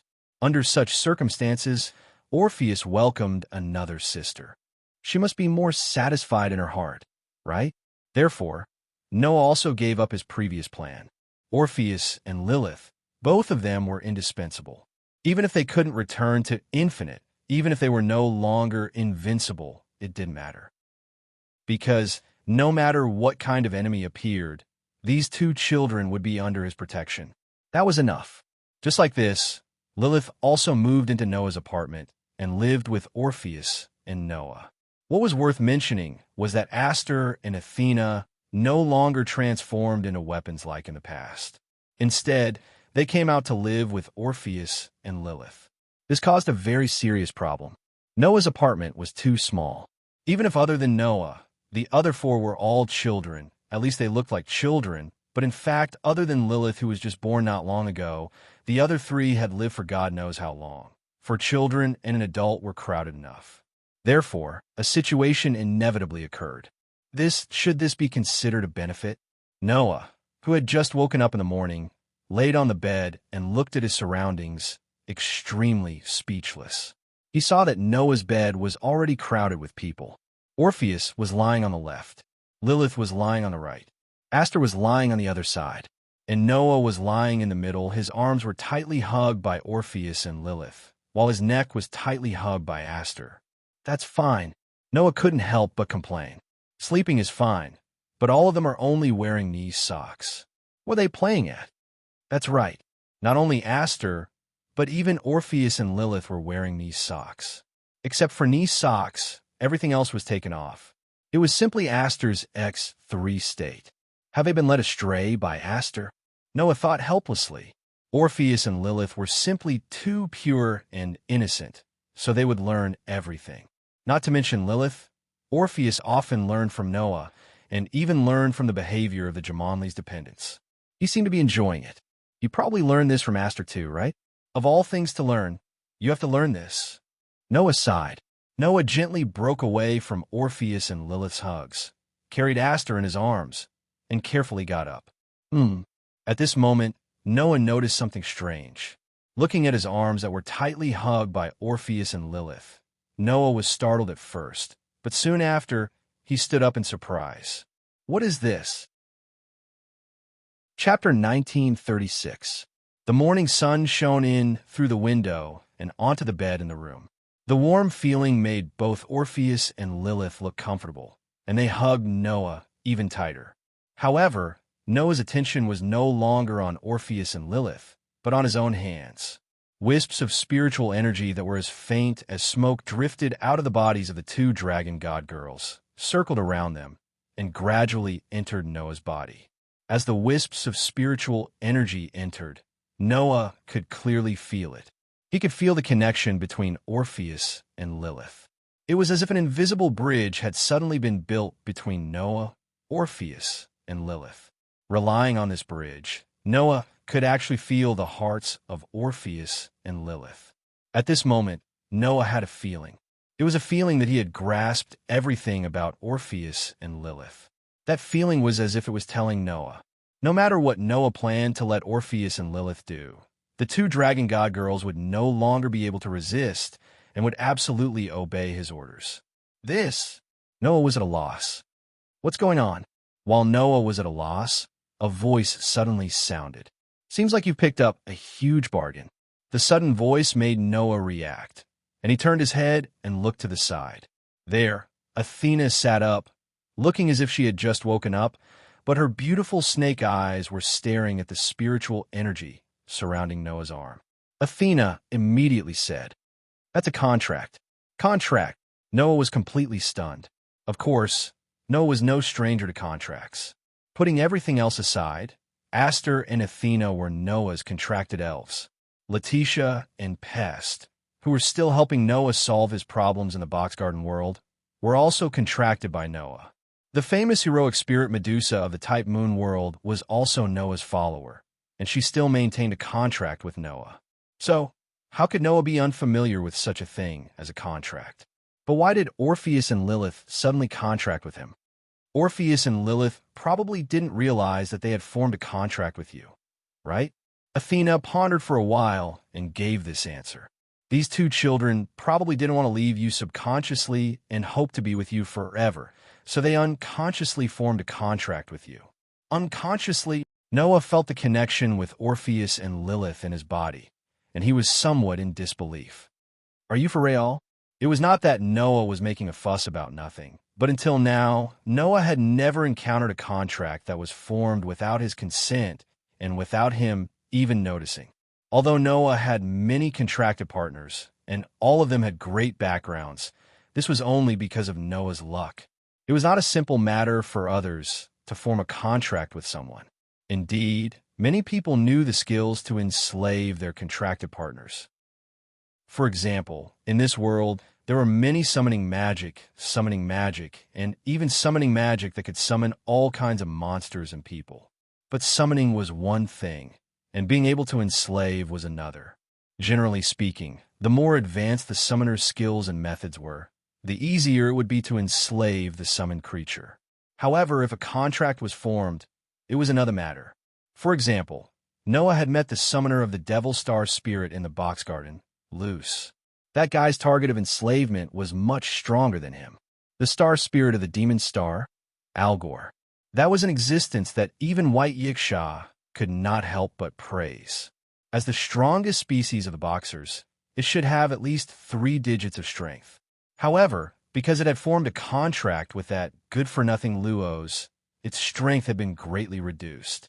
Not only was it dragged down to 5 digits, but even so, Luos had also imposed many restrictions on it in order to make it easier for it to be controlled, causing its strength to decrease by quite a bit. It was simply a reckless waste of a heavenly treasure. Therefore, the contract itself was a very important matter. Whether it could succeed, what kind of situation it would lead to after it succeeded, what would happen during the process of forming the contract, and so on, were all uncertain. In the box garden, one could still use the outcome of the bestowment game to force a contract, but in other worlds, without the coercion of the bestowment game, who would be willing to form a contract with a good-for-nothing? Even if it was not a good-for-nothing, who would be willing to form a contract with someone who was much weaker than them and work for them? Just like in the world of the shaped moon, most of the heroic spirits who had transformed into servants were very difficult to control because of this. For this reason, a command spell that could forcefully carry out a command once became very precious. Of course, apart from coercion, there are also examples of powerful contract targets who had formed contracts with existences who were much weaker than them. However, that was generally a contract of equivalent exchange, not a servant contract. When some of the contract targets hoped to get something from the contractor, they would also form an equal contract and perform paid services. In exchange for what they wanted, they would provide power to the contractor. Under such circumstances, logically speaking, if Orpheus and Lilith, who were both the most powerful dragons and the most powerful deities, wanted to form a contract with them, it would be a matter of whether they could succeed or not. However, Noah was completely unaware that Orpheus and Lilith had formed a contract unconsciously. This only proves one thing, said Athena. The contract that Orpheus and Lilith have formed with you is a servant contract. They won't charge you any price and will obey your orders. This kind of benefit that comes directly to your door can naturally be carried out spontaneously without the consent of the other party at all. Thugs that came to his door for free and would obey his orders obediently. Who would want such a good thing? Not to mention, Orpheus and Lilith were not ordinary thugs, but between 3 and 4 digits. If the two were combined, they could even become an infinite dragon god, an existence that could reach 3 digits. Such existences obeying orders without complaint was simply a pie that fell from the sky. And it was a huge pie. This kind of servant contract that did not have any disadvantages for the contractor could only be concluded by the party who was willing to be the servant. According to Athena, Orpheus and Lilith subconsciously did not want to leave Noah and wanted to be with him all the time. Therefore, they voluntarily formed this kind of contract and unknowingly became contract partners who would obey Noah's orders. In this way, Unless Noah took the initiative to sever the contract or died, even Orpheus and Lilith would not be able to sever the contract. This kind of contract is even more restrictive than the one you had with the Holy Sword Spirit. It is comparable to the contract you made in the box, or even the one you had with me. Athena's seductive eyes turned to Noah. Although her tone was indifferent, there was a hint of emotion in it. As expected of the man who is favored by all the worlds. Has even God finally been attracted to you? After Aster, Athena, Letitia, Pest, and Medusa, Orpheus and Lilith had also become contract partners of Noah. In response, Noah could only bitterly laugh. He stretched out his hand and stroked Orpheus and Lilith's heads lovingly while smiling at Athena. If it was only about attracting God, I would have attracted a certain goddess a long time ago, right? Athena raised her brows and looked at Noah's thought-provoking gaze. The corners of her mouth slowly curled up. That's why I said you were a man who is favored by the world, a lucky guy. After saying this, Athena turned into a burst of light particles and disappeared. Aster, Orpheus, and Lilith continued to turn over and firmly stuck to Noah's body.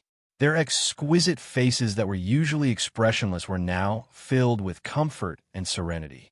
Noah could only smile helplessly, but did not get up again. He stroked the heads of the three petite girls in his arms and sat there quietly, waiting for them to wake up. I'll let these three girls continue sleeping for the time being. Just like that, the spiritual energy drifting from Orpheus and Lilith continued to enter Noah's body and did not subside for a long time. Chapter 1937 concluded a contract with Orpheus and Lilith. In the reception room of an office building in Lilith, the capital of the underworld's demon king's territory, Asashel was completely speechless as he listened to the news that Noah had just brought. Concluded a contract with the infinite dragon god? Had this kind of thing happened before? No, right? Not to mention the almost invincible infinite dragon god. Even those miscellaneous gods and other mythical forces did not have many who had signed a contract with humans, right? In the end, Noah had done it easily. Moreover, it was a servant contract without compensation. Good Lord, you've done something that has never been done before, and I'm afraid will never be replicated in the future.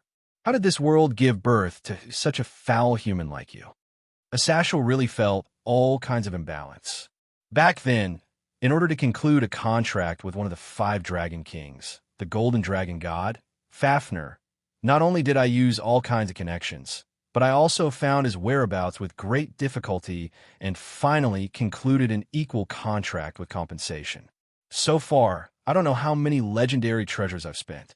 You, on the other hand, casually abducted a dragon god and lived with him for a period of time. You made him act cute all the time and even brought back another dragon god. In the end, you actually made him willingly give himself to you. Which great god's illegitimate child are you? One of the 5 dragon kings, the golden dragon god Fafnir. That was the famous dragon king in Norse mythology, famous for collecting treasures from all over the world. The legend that dragons like to collect treasures was mostly spread because of the actions of this dragon king. In order to be able to conclude a contract with Fafnir, Asashel had not only searched all over the world for this dragon king, who flew everywhere and collected treasures from all over the world, but he also finally succeeded with all kinds of precious treasures as the price. One could imagine how difficult it was to conclude a contract with a powerful object. This was because Fafnir was famous for collecting treasures and had a weakness that could be found. Asashel used this point to bargain and finally succeeded in concluding a contract with a dragon king. Otherwise, even if I can find a dragon king, demon king, level contract partner, the difficulty of successfully forming a contract with him is definitely much higher than directly defeating him. Under such circumstances, Noah played with the 2 Lolas all day long and enjoyed himself immensely. In the end, the 2 dragon gods signed a contract with him. Not only was it free of charge, but it was also a servant contract that only obeyed his master's orders. How could Asashel feel balanced? In response, Noah merely rolled his eyes. Don't think I don't know. I've heard from Syzax that you're now eyeing Typhon, the king of monsters in Greece. You're planning to form a contract with him. Once you succeed, Who would dare to mess with you in the future? The king of monsters in Greek mythology, Typhon. As mentioned before, this guy was the father of all kinds of famous demons. In terms of fame and strength, he was not below Fenrir before he lost his power. If it wasn't for the sudden appearance of Noah, then the person who replaced the declining Fenrir to enter the top 10 of the world would be Typhon. If a Sashal could really form a contract with Typhon, it would be equivalent to getting a top 10 fighter in the world. Therefore, a Sashal was just the pot calling the kettle black. Just as Noah was thinking about it, a Sashal yelled out, "What are you doing? You also said that it would only count if the contract was successfully formed." If it was so easy to form a contract with Typhon, Zeus wouldn't have had his hands and feet broken by Typhon. Even if it was successful, I don't know what kind of price I would have to pay. If the other party pays with my life and even soul, even if it was successful, would I dare to form a contract with him? That was true. Typhon's fame and strength were well known. But just like Fenrir, Typhon was also a fierce creature in his own mythology. He was not a kind person. For such a fierce creature, even if it could form a contract, the price to pay would definitely be a frightening level. It's because of this that the contract is difficult. A Sashal sighed in all kinds of ways. Besides, Typhon can't be compared to Orpheus and Lilith. The more he said, the more a Sashal felt unconvinced. It's already very surprising that Wally could subdue Fenrir, but that was also at the cost of a substantial reduction in Fenrir's power. Even so, he only let Fenrir be a member of the team, not a contract object. A Sashal looked at Noah. I'm starting to wonder, how did you manage to abduct those two dragon gods? Can you not talk about abduction every time you open your mouth? It feels very evil coming out of your mouth, Noah said angrily. Besides, Orpheus and Lilith also formed a contract unconsciously and spontaneously. They had never thought of forming a contract with me before. Even so, didn't you still succeed in getting those two dragon gods in the end? A Sashal curled his lips. Don't take it for granted. You? Noah was speechless. I'm not going to talk nonsense with you. I'm here to ask you for a favor. With that said, Noah took out his gift card and handed it to a Sashal. What's this? A Sashal's attention was immediately drawn to the gift card. He took it curiously and flipped through it. I feel a wonderful power fluctuation. It shouldn't be an ordinary card, right? This card can be used to store a lot of things. Not only can it store food, water, and clothes, but it can also be used to store weapons, props, and other things that can exert power, Noah explained. In addition, it can also allow contract creatures to reside in it. So convenient. A Sashal raised his eyebrows and became more interested in the gift card. It's quite an interesting prop. Why don't you let me study it? You can study it if you want. Noah shrugged. But before that, you have to help me see if there's any way to modify this card and make the space inside suitable for contract creatures to live in. Store food, water, and clothes. That was not the main purpose of the gift card. The main purpose of the gift card was to store gifts. After becoming Noah's contract creatures, Orpheus and Lilith were also considered Noah's gifts and could be stored in the gift card. However, Aster and Athena said that the gift card wasn't suitable for people to live in. If Aster and Athena were to stay in the gift card, they would choose to go into hibernation. They would only wake up when Noah called for them or when they sensed that Noah was in trouble. After forming a contract with Orpheus and Lilith, Noah made a decision. In the future, he would bring Orpheus and Lilith with him, even if he went to other worlds. After all, Orpheus and Lilith were different from Letitia and Pest. There was nothing for them to do in this world. In addition to their purity, Noah really couldn't bear to leave the two dragon god girls behind. Noah really couldn't bear to leave them behind. However, although it wasn't difficult to bring Orpheus and Lilith along, it was difficult to bring two astonishingly pure little girls around the world. At this time, Noah thought of the gift card. It wasn't easy for Orpheus and Lilith to live a decent life. If I bring them along, I can't let the two children stay in a world with nothing and sleep alone all day long, right? Noah said. So, I want to ask you if there's a way to modify the gift card to make the environment inside more comfortable and easier to live in. In this way, Aster, Athena, Orpheus and Lilith could live a comfortable life in the gift card that was no different from the apartment. For this purpose, Noah especially went to the underworld to look for a satchel and asked this guy who could even create artificial artifacts to help him. If that's the case, it's not difficult. The demon realm originally had the technology to create an alternate space. Using that technology to modify your card, the success rate isn't low, a satchel said doubtfully. But why do you have to go through so much trouble to bring a contract partner with you? Can't you summon a contract partner at any time by learning summoning magic or something like that? In other words, how could the summoning be successful? Don't worry about it. Just do as I say. Noah sighed. By the way, why do you suddenly want to form a contract with Typhon? With that, a satchel's casual expression began to turn serious. Chapter 1938. He slowly placed the gift card on the table beside him, picked up a cup of coffee on the table, and took a sip before speaking again. I have a hunch that there will definitely be a bigger and more dangerous disaster than before. For that time, I must prepare in advance and get enough combat power to deal with any situation.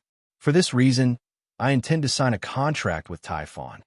Asasher's words caused Noah's eyes to flicker slightly, and he replied indifferently, "That's right." "Because of Lesawim?" "That's right," Asashel affirmed. "Although that guy is a bastard, his evil intentions are far thicker than anyone else's. He's basically the most typical type of antagonist. Someone like him definitely wouldn't obtain the Holy Grail just to revive the evil dragon and increase his combat strength." Asashel had said the same thing before. However, Noah didn't expect Asashel to be so serious in preparing a countermeasure. Forming a contract with Typhon was just a preparation for me. If Lesavim really leads the evil dragon army to attack us, Fafnir and I might not be enough. Asashel knocked on the table. Apart from me, I've also informed Sazax, Michael, and the rest of the mythical forces to prepare for the upcoming war. Are you ready for this? Noah frowned. Could it be that you're just worrying too much? Maybe it's because of that, Asashel said nonchalantly. However, there's nothing wrong with being careful. Now that the various factions have reached an agreement and achieved peace, all that's left is to remove the thorn in our side, the calamity. Under such a beautiful situation, I definitely can't let that bastard Lai Lin destroy the peace we've worked so hard to achieve. Asashel's eyes burned with fighting spirit as he spoke. That wasn't battle intent, but a sense of mission. The fallen angel governor, who wanted to see peace more than anyone else, would definitely not watch the upcoming peace be destroyed by a bastard like Lesavim. In fact, Sazeeks and Michael, who have dealt with Lesavim before, have also taken it seriously. They agreed with my point of view and began to make preparations. Asashel sighed. Although the rest of the mythical forces are also paying attention to the resurrection of the evil dragons, they don't think that Lesavim, the son of the demon king, could do anything. They don't know that the evil dragons are only a threat. Lesavim is the real threat. Seeing that Athashel kept mentioning Lesavim's threat, Noah asked in confusion, "I know that Leswium is a bastard, but is he bad enough to make you so vigilant? You've only met him once, so of course you don't know how much of a bastard he is," Asashel said. "Do you know why Wally hates Lesawim so much that he even wants to kill him?" "I'm not sure." Noah shook his head. However, Wally did say that Lesavim doesn't deserve the name of Lucifer. That's true. Asashel agreed with Wally's evaluation.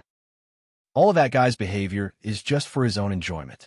He'll be happy when he sees others in pain, happy when he sees others in despair, happy when he sees others in tears and despair. It's as if he's the crystallization of malice and can't be called the Demon King. Or, in the eyes of others, the Demon King was just like what Asashel said, a bad guy. But if there was only evil without honor and dignity, how could he be called a king? And that guy Lesavim has nothing to do with honor and dignity. Asashel snorted coldly. The reason why Wally hates him so much is that he once instigated his son to abuse Wally. Noah was stunned. Since Lesavim was Wally's grandfather, he was naturally the father of Wally's father. Instigated his son to abuse Wally? Noah was stunned. Doesn't that mean that Lesavim let Wally's father abuse his son? That's right. Asashel's eyes flashed with unhappiness. In Lezavim's heart, son and grandson are not worth mentioning at all. They are all props for his enjoyment. He sincerely enjoys his son abusing his grandson and takes pleasure in it. Don't you think such a guy is a bastard? Not to mention the demon world that was currently changing. The demons who inherited the ancient Demon King's bloodline were definitely not good people. Take Wally's father, Lezavim's son, for example. He was a typical demon. Not only did his son inherit the noble Lucifer bloodline, but he was also the White Dragon Emperor. His potential was limitless and was destined to stand out at the top of the world in the future. As the father of such a gifted kid, Wally's father didn't feel happy or proud at all. He only felt that his status was threatened and that he would be surpassed by his son in the future and be fiercely suppressed by his son. A demon simply couldn't stand such a thing. Even if the target was his son, it was the same. Therefore, that person was afraid of his own son, Wally. He was always worried that his son would surpass him in the future, suppress him, or even kill him. In the eyes of an evil person, everything in this world was malicious. Under such circumstances, Lezavim instigated his son to abuse Wally and didn't let his son kill Wally, enjoying the process. The more Asashel spoke, the more unhappy he felt. In the end, Wally escaped and came to me. Since childhood, he held hatred and killing intent towards Lezavim and grew up at an astonishing speed. He didn't expect Wally to have such a past. Perhaps this was the reason why Wally pursued power. Without power, you'll only be controlled by others. Only with power can you control your own life and even the lives of others. Wally grew up under such a belief. Asashel sighed. Fortunately, Wally didn't become a captive of power. Although he pursued power, he wasn't blind.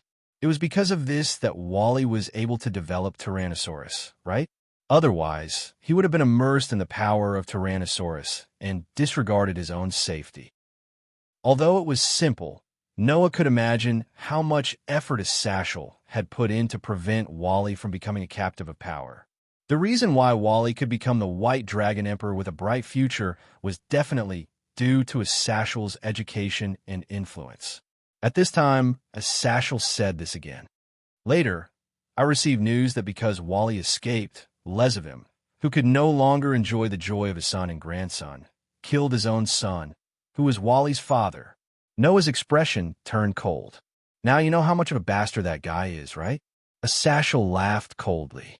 Since such a bastard has appeared again, he definitely won't stop until he turns the entire world upside down.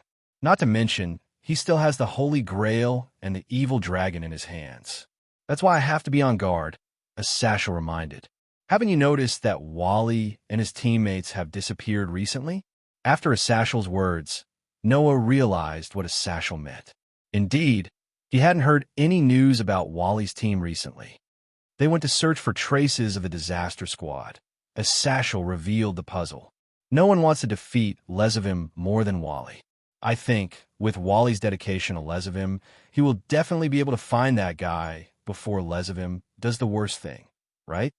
But won't that be a problem? Noah asked. Even if he finds Lezavim's location, if Wally loses his mind and rushes in, he might get hurt instead, right?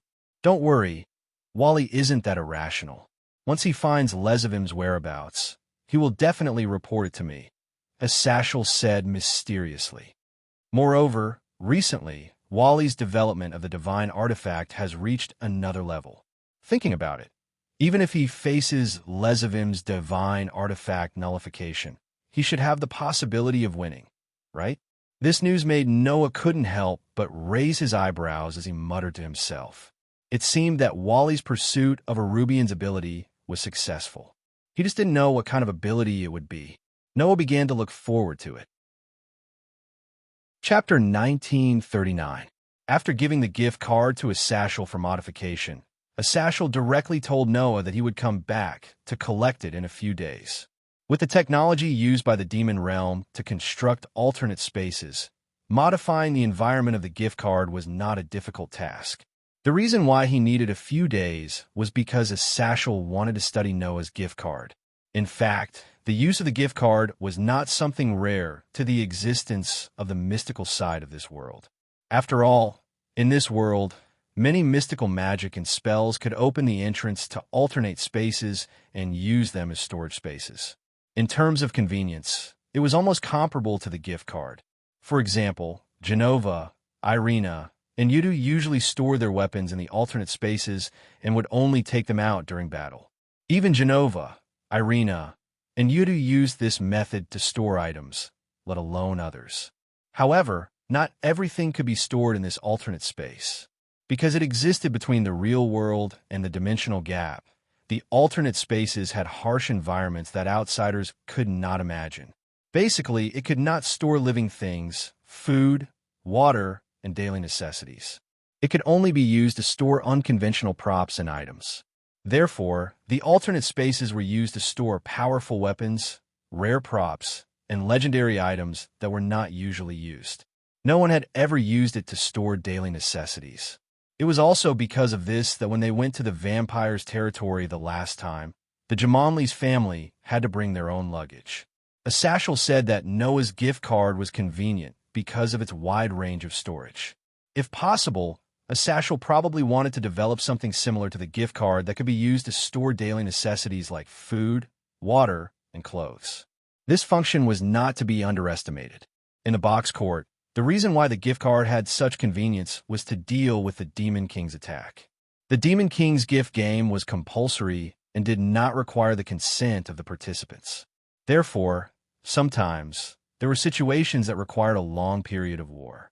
Under such circumstances, could one still count on the Demon King to provide them with food and water? That was naturally impossible. Therefore, the gift card had such a high status in the box court. It could be used to store gifts as well as food, water, and clothes to ensure long-term compatibility. When Asashel realized this benefit, he decided to research it. Arthashel must have wanted to use the gift card in the war before Lezavim started a large-scale battle, right? He just didn't know if he could make it in time. No matter what, Asashel was willing to help Noah, so Noah was relieved. However, as soon as Noah left Athashel's place and was about to return to the human world, Syzax suddenly jumped out of a teleportation portal. Syzax noticed Noah and smiled. He raised his hand and greeted him like an old friend instead of a demon king. Yo, Noah, looking for Asashel?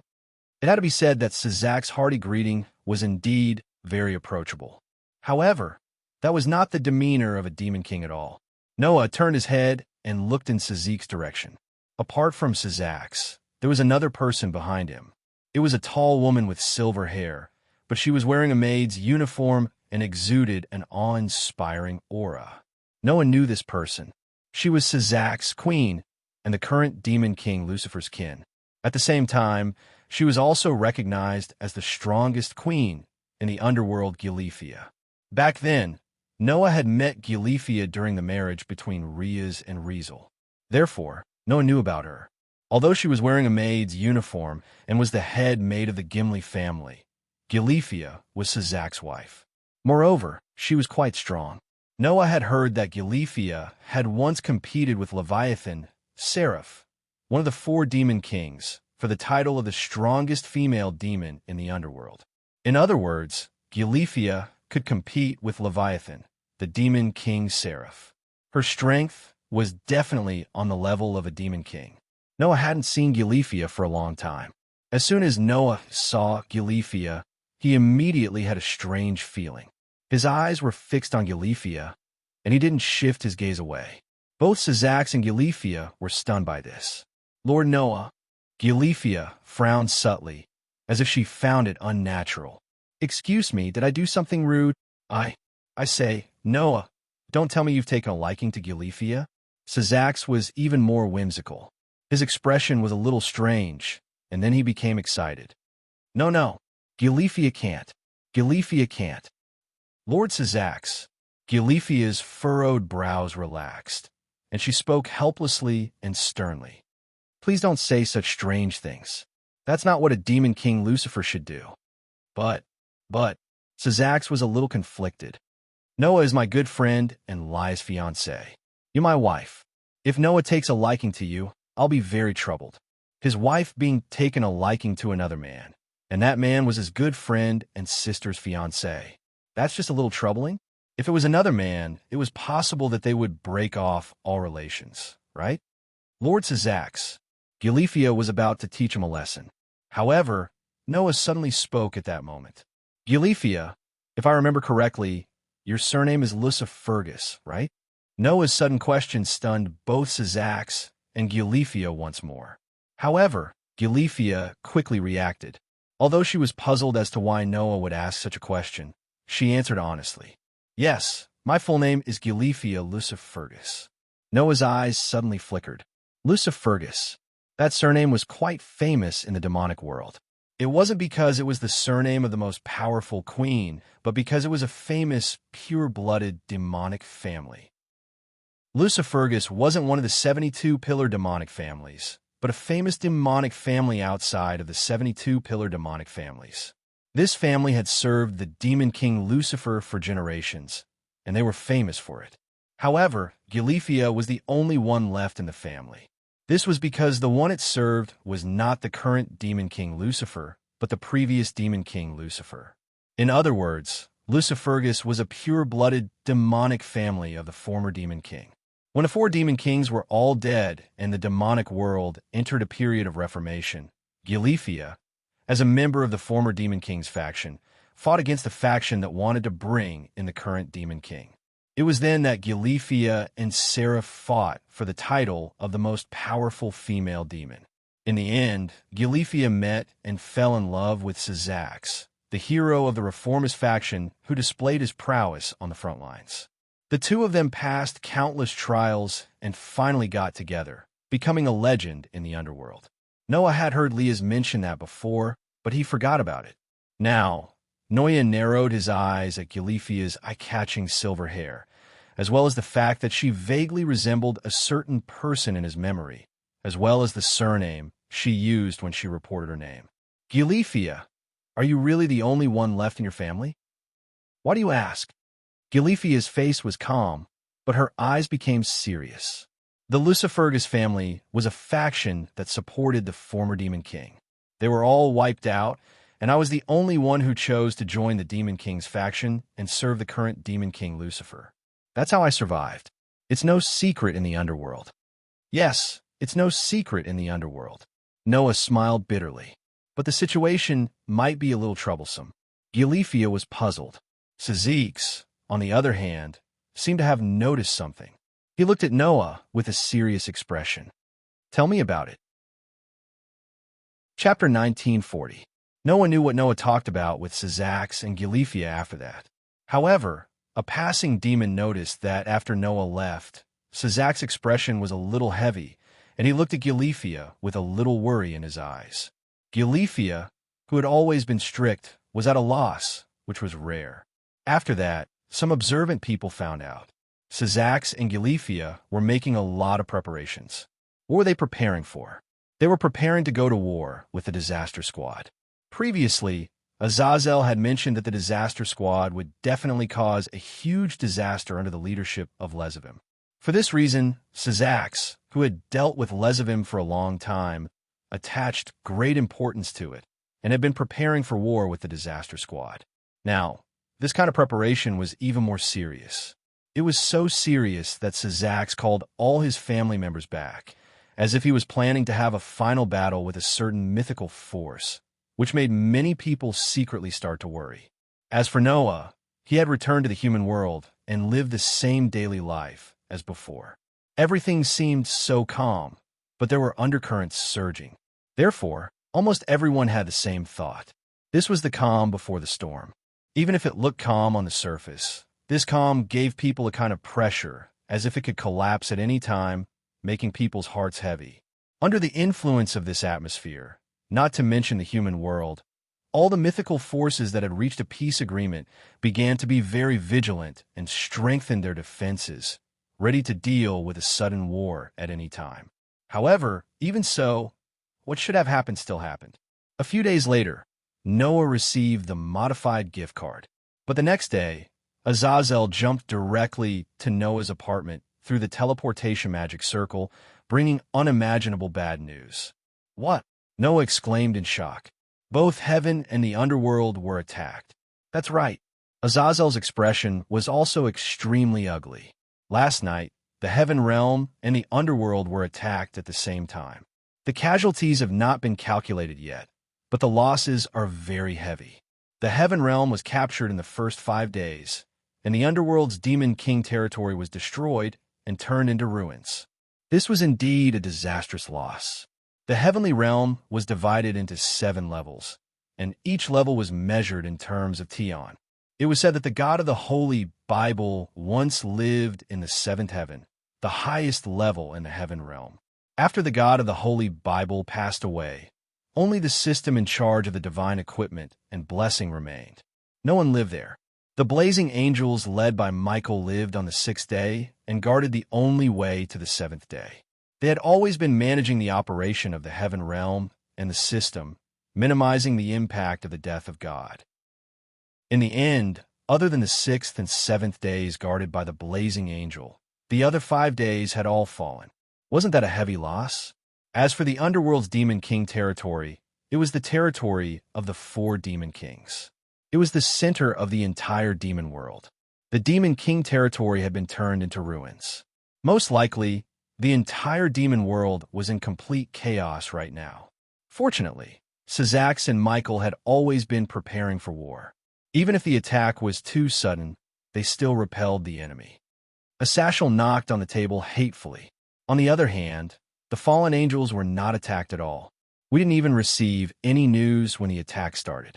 By the time I found out, the attacks of heaven and the underworld had already ended. The first 5 days and the Demon King territory were destroyed. Damn it! Asashel's frustration was not without reason. In fact, even Noah's brows were tightly knitted together. If they could contact Noah, Syzax and Michael would definitely ask Noah for help, right? At the very least, Syzax and Michael would ask Asashel for help and let the fallen angel camp go over. However, there was not a single bit of news about such a huge attack, causing both heaven and the underworld to suffer heavy casualties. That must be Az Dahaka's doing, Asashel said regretfully. With that evil dragon's ability, there are many ways to prevent heaven and the underworld from contacting each other. Even the fallen angels who live on the other side of the underworld did not receive any news. Naturally, the other forces did not receive any news at all. The 3-headed demon dragon of the fire worship sect was famous for controlling thousands of spells.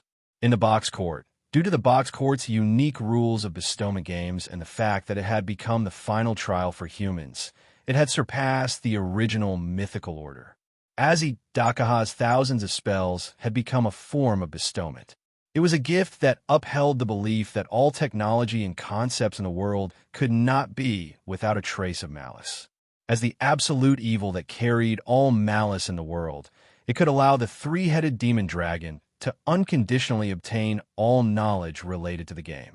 In this world, the 3-headed demon dragon that had not transcended its own mythical relationship displayed magical abilities that were consistent with the mythical relationship.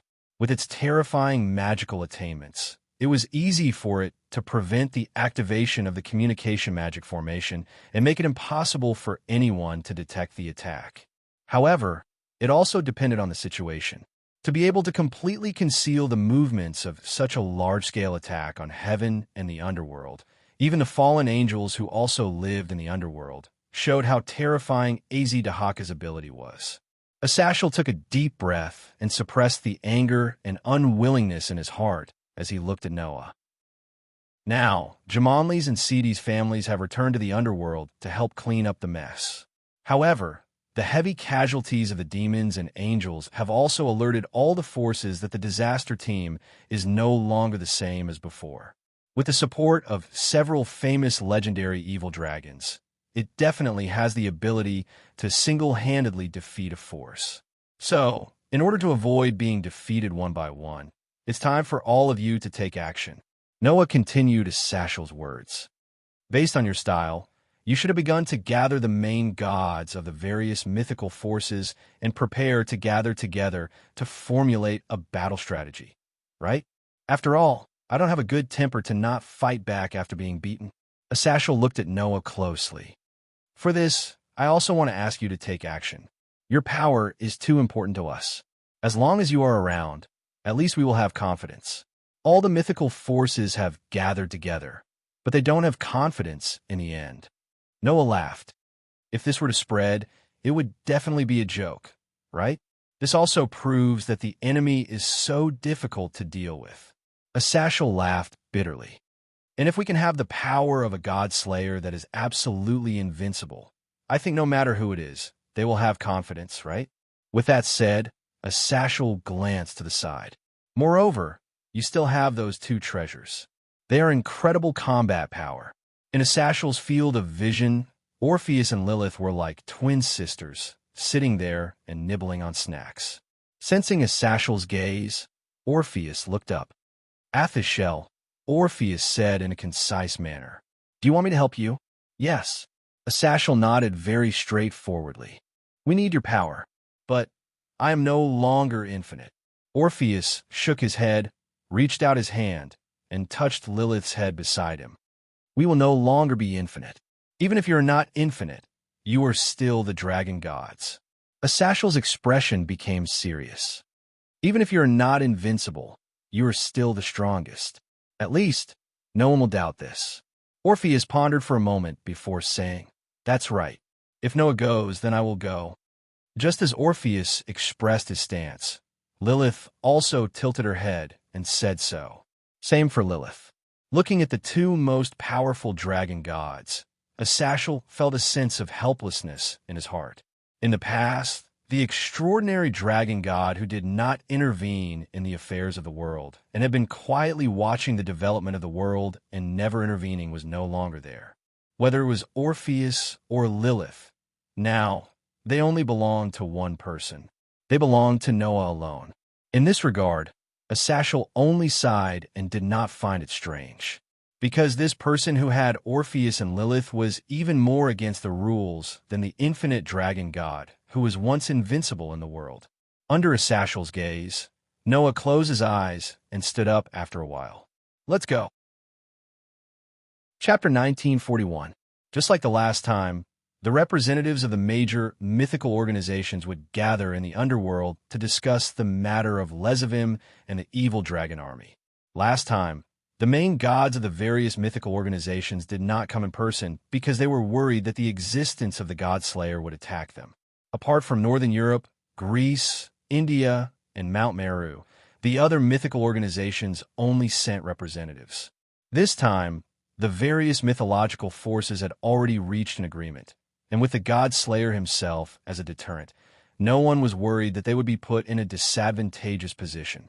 All the main gods of the mythological forces had come personally and gathered in the underworld. However, the underworld demon king's territory had been destroyed and turned into ruins. The major mythical organizations naturally could not gather there for a meeting. Therefore, this meeting was decided to be held in the Gimli territory, which had a good relationship with the god slayer. The Gimli family would personally provide the venue and be responsible for the reception. When Noah brought Orpheus and Lilith here, Asashel did not let him go directly to the meeting place. Instead, he brought him into a private room. Here, the four demon kings, Syzax, Achuka, Seraphil, and Felubium, gathered together and sat around a table, seemingly discussing something. Noah immediately attracted everyone's attention as soon as he entered. Little Noah is here. Seraphil waved at Noah enthusiastically. Long time no see, Noah. Achuka also greeted him with a smile on her coquettish face. Although we were also present at the last meeting of the major organizations, it became your home ground. We didn't even have the chance to greet you properly. Since then, my workload has increased. Felubium seemed to be in low spirits. Fortunately, I still have reliable dependents. Otherwise, if I continue to work like this, I will definitely die. However, Asashel is the busiest one. We are only in charge of the aftermath. He went to the various mythical organizations to discuss the peace process, Syzax said with a smile. Therefore, the biggest contributor should be Asashel. I'm just in charge of the labor. The one with the biggest contribution is here. Asashel patted Noah's shoulder. Without Noah, the negotiation wouldn't have gone so smoothly. If that was the case, we would have suffered unimaginable hardships. Now, we could be considered very lucky to be able to solve the problem just by running around. That's right, that's right. The four demon kings immediately nodded. Noah is the one with the greatest contribution. Looking at the four demon kings who were more perfunctory than flattering him, Noah smiled bitterly in his heart. Undoubtedly, these four fellows were all demon kings, but they were still as carefree and merry as before. Others didn't even know how to ridicule them. However, Noah was sharp enough to notice it. Whether it was Sizax, Achuka, Seraphil, or Felubium, there was a faint trace of darkness in their eyes. It was an expression of anger and unwillingness to accept the fact that the Demon Lord territory had been completely destroyed. Under such circumstances, Noah was not fooled by the superficial skills of the four demon kings, and went straight to the point. Looking at you guys, your losses are really heavy. The smiles on the faces of the four demon kings immediately faded little by little. The losses are indeed heavy, Sizax said as calmly as he could. Not only did the Demon Lord territory turn into ruins, but the demons who went to the front line also suffered heavy casualties. It's a serious loss for the entire demon realm. However, fortunately, our previous preparations were not in vain. At least we reacted in time when the attack began and allowed the ordinary residents to take refuge and evacuate. Achuka sighed. Otherwise, I'm afraid even the ordinary residents would have suffered, right? Now, the residents of the Demon Lord territory have been scattered to the territories of various pure-blooded demon families for temporary shelter. Felubium's voice was still as weak as ever. The land of the underworld is big enough, so there's no need to worry about this. The problem is that if such an attack happens again, we may really have no way to deal with it. How can the massive calamity be so evil? Tears welled up in Seraphil's eyes. Undoubtedly, no one has done anything bad, but they still have to suffer such a disaster. The atmosphere began to become a little heavy. Obviously, the destruction of the Demon Lord territory had not only caused the demon realm to become chaotic, but it had also affected many people. Although Sizax, Achuka, Seraphil, and Felubium had different reactions, they were still brooding over the massive calamity's attack. Currently, we're doing our best to analyze the tactic that Dahaka used on the day of the attack to cut off the communication between the various forces and conceal the movement of the attack. Achuka unfolded an intricate magic array in her hands, and all kinds of mysterious characters jumped on it like data. I believe that it won't be long before this tactic is completely analyzed, and this kind of thing won't be allowed to happen a second time. However, Dahaka is the legendary evil dragon who has mastered thousands of types of magic. No one can be sure that he doesn't have a second similar tactic.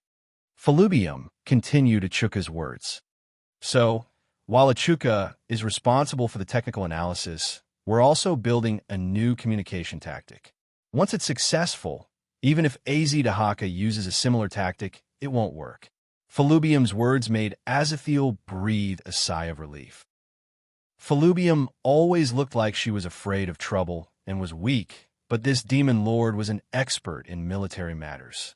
The Demon Lord's contribution in successfully repelling the massive calamity was probably the greatest. The four Demon Lords all had their own areas of expertise. Achuka was technical, Seraphil was diplomatic, Felubium was military. Sizax, on the other hand, was in charge of all miscellaneous matters other than technology, diplomacy, and military affairs. Therefore, in the past, when discussing important matters, Noah would talk to Sizax face to face instead of the other demon kings. Since Felubium said so, there should be no problem with this new communication method. After all, being able to maintain communication would give them the most advantageous situation on the battlefield. As a military expert, Felubium knew this best and would definitely be able to make perfect preparations. So who are the attackers? Noah looked at the four demon lords. The heavens and the underworld were attacked at the same time. This proves that the massive calamity has split into two, right? The four demon lords immediately looked at each other. The ones who attacked the underworld were the evil dragon army led by Az, Dahaka, Glendale, and Nidhogg. Sazax answered Noah's question. The ones who attacked the heavens were the evil dragon army led by Apophis and Radon. The evil dragon army? Azathiel's expression was somewhat unpleasant. That bastard Lylin. Did he abuse the power of the Holy Grail and transform a large number of evil dragons? And forget about those evil dragon minions. The three-headed evil dragon, the violent evil dragon, and the gluttonous evil dragon can continue to revive even if they are defeated. Seraphil said angrily. Especially that gluttonous evil dragon. It said something about my soft skin and tender flesh must be delicious. It kept drooling and trying to get close to me, but I can't kill it. It's so infuriating. Didn't I also get targeted by that violent evil dragon? Falubium said with a sigh. As soon as it heard that I was a demon lord, that evil dragon called Glendale kept rushing towards me. Even when it was attacked by my kin, it still rushed towards me as if nothing had happened. It's really unflattering. What about Az Dahaka? Noah asked the question he was most concerned about. Who's dealing with Az Dahaka? Both Sazax and Achuka looked over at the same time. It can't be? Azathiel was shocked. The two of you are attacking together? Sazax and Achuka were surpassers who could be ranked among the top 10 in the world. If one were to look at the dragon's level, they would be at least 2 heavenly dragon levels. Sazax and Achuka actually attacked together to deal with Az Dahaka. We didn't use our full strength. Achuka shook her head. But we can also feel that Az Dahaka didn't use his full strength either. I heard that the clone Kuvok, who is as famous as Az Dahaka, seems to have reached the heavenly dragon level, right? Sazax's expression became serious. Perhaps that new moon Dar dragon isn't the only evil dragon that has reached the heavenly dragon level. Azathiel held his breath. As for Noah, his eyes flickered, and he fell into deep thought. Az Dahaka. Not only did it block the movements of the heavenly realm and the underworld, it even forced Sazax and Achuka to attack. Even if the 3 parties didn't use their full strength, it was already shocking enough. Although it couldn't be compared to absolute evil in the box court, this mystic dragon wasn't someone to be trifled with either. No matter what, you've all worked very hard, Noah said suddenly. We'll talk about the rest at the meeting. Sazax, Achuka, Seraphil, and Falubium all nodded heavily. All right, the meeting should begin. Azathiel clapped his hands as if he wanted to wave away the heavy atmosphere. Let's go. This time, Noah nodded and walked to the meeting place with Sazax, Achuka, Seraphil, Falubium, and Azathiel. Chapter 1942. The venue provided by the Gimli family was a palace. It was a palace that was usually used for important balls and banquets. On this day, this palace had become the meeting place for various mythological forces. An endless stream of gods and representatives from various forces entered the hall. At this moment, in an incomparably vast palace, a huge round table sat there. The round table was extremely large. Even if every seat was separated by 1 or 2 meters, there were still hundreds of seats. Those who could sit were all the main gods of the largest mythological forces. Among them, the 4 main gods, Odin, Zeus, Shiva, and Sakra, were also present. Just like in the previous meeting, they all sat in the seats closest to the main seat. The difference from the previous meeting was in the Greek mythology. This time, Zeus still had Poseidon beside him, but Hades was not there. Moreover, even Poseidon did not take a seat. He just stood beside Zeus like a guard. The main gods of the other mythological forces were all present. They were all discussing the attack on heaven and the underworld. Among them, keywords such as evil dragon, holy grail, and son of the demon king could be faintly heard. This proved that all the forces attached great importance to this matter. It seemed that all the mythological forces were aware of the threat. Powerful evil dragons appeared one after another, a divine tool that could subvert the principles of life. The culprit who controlled all of this. When these factors were combined, even the demons and angels who had long been prepared for war suffered an unimaginable disaster. If the other mythological forces were attacked in the same way, in a situation where they were isolated and without help, they would probably suffer heavy casualties, right? Therefore, the gods had no choice but to be alert. There were many more gods participating in this meeting than the previous one. Coupled with such a discussion, the entire hall was extremely noisy. Until a certain moment, a god suddenly spoke. "They're here." As soon as the voice fell, the entire hall was silent. All the gods turned their eyes to the direction of the door, causing a huge pressure to fill the surroundings. Under such circumstances, Noah brought Orpheus and Lilith and arrived late. Behind him, Syzax, Achuca, Seraphil, Felubium, and Asashel walked in as if they were his entourage. Under the silent pressure, almost all the gods cast their gazes on Noah at the first moment and started whispering to each other. "Is that the god slayer? He was the one who easily defeated the three main gods of Greece, right? I can faintly sense the fluctuations of a dragon, as well as a sense of oppression. It seems that he is indeed not a simple character." As they had not come personally the last time, many of the main gods of the mythical organizations had not seen Noah before. Now that they had seen the legendary god slayer with their own eyes, all the overgods present paid special attention to him. They constantly studied Noah. However, when they saw Orpheus and Lilith next to Noah, all the overgods were slightly stunned, and they all shut their mouths. Only Sakra looked at Orpheus and Lilith, who were obediently following behind Noah, and curled his lips into a smile. Just as the rumors say, the infinite dragon god has been split into two, and it has yet to reunite as one. What a waste. The originally invincible dragon god has become like this. It really makes one unable to laugh, even if one wanted to. Just like before, Sakra's words were so nasty that one could not help but feel angry.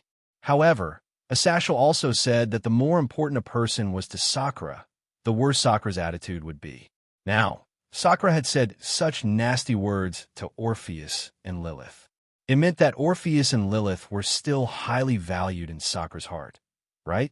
However, this time, Shiva also looked at Orpheus and suddenly smiled. "Orpheus, it has been a long time since we last met, right?" Orpheus raised his eyes and looked at Shiva, but he did not have any reaction. He only spoke faintly. "Long time no see." "Yes, I still remember the first time we met," Shiva said with a nostalgic tone. "The feeling you gave me was endless and mysterious. You were like a black hole. You could die if you touched it. There was no limit. Looking at you like that, I felt powerless.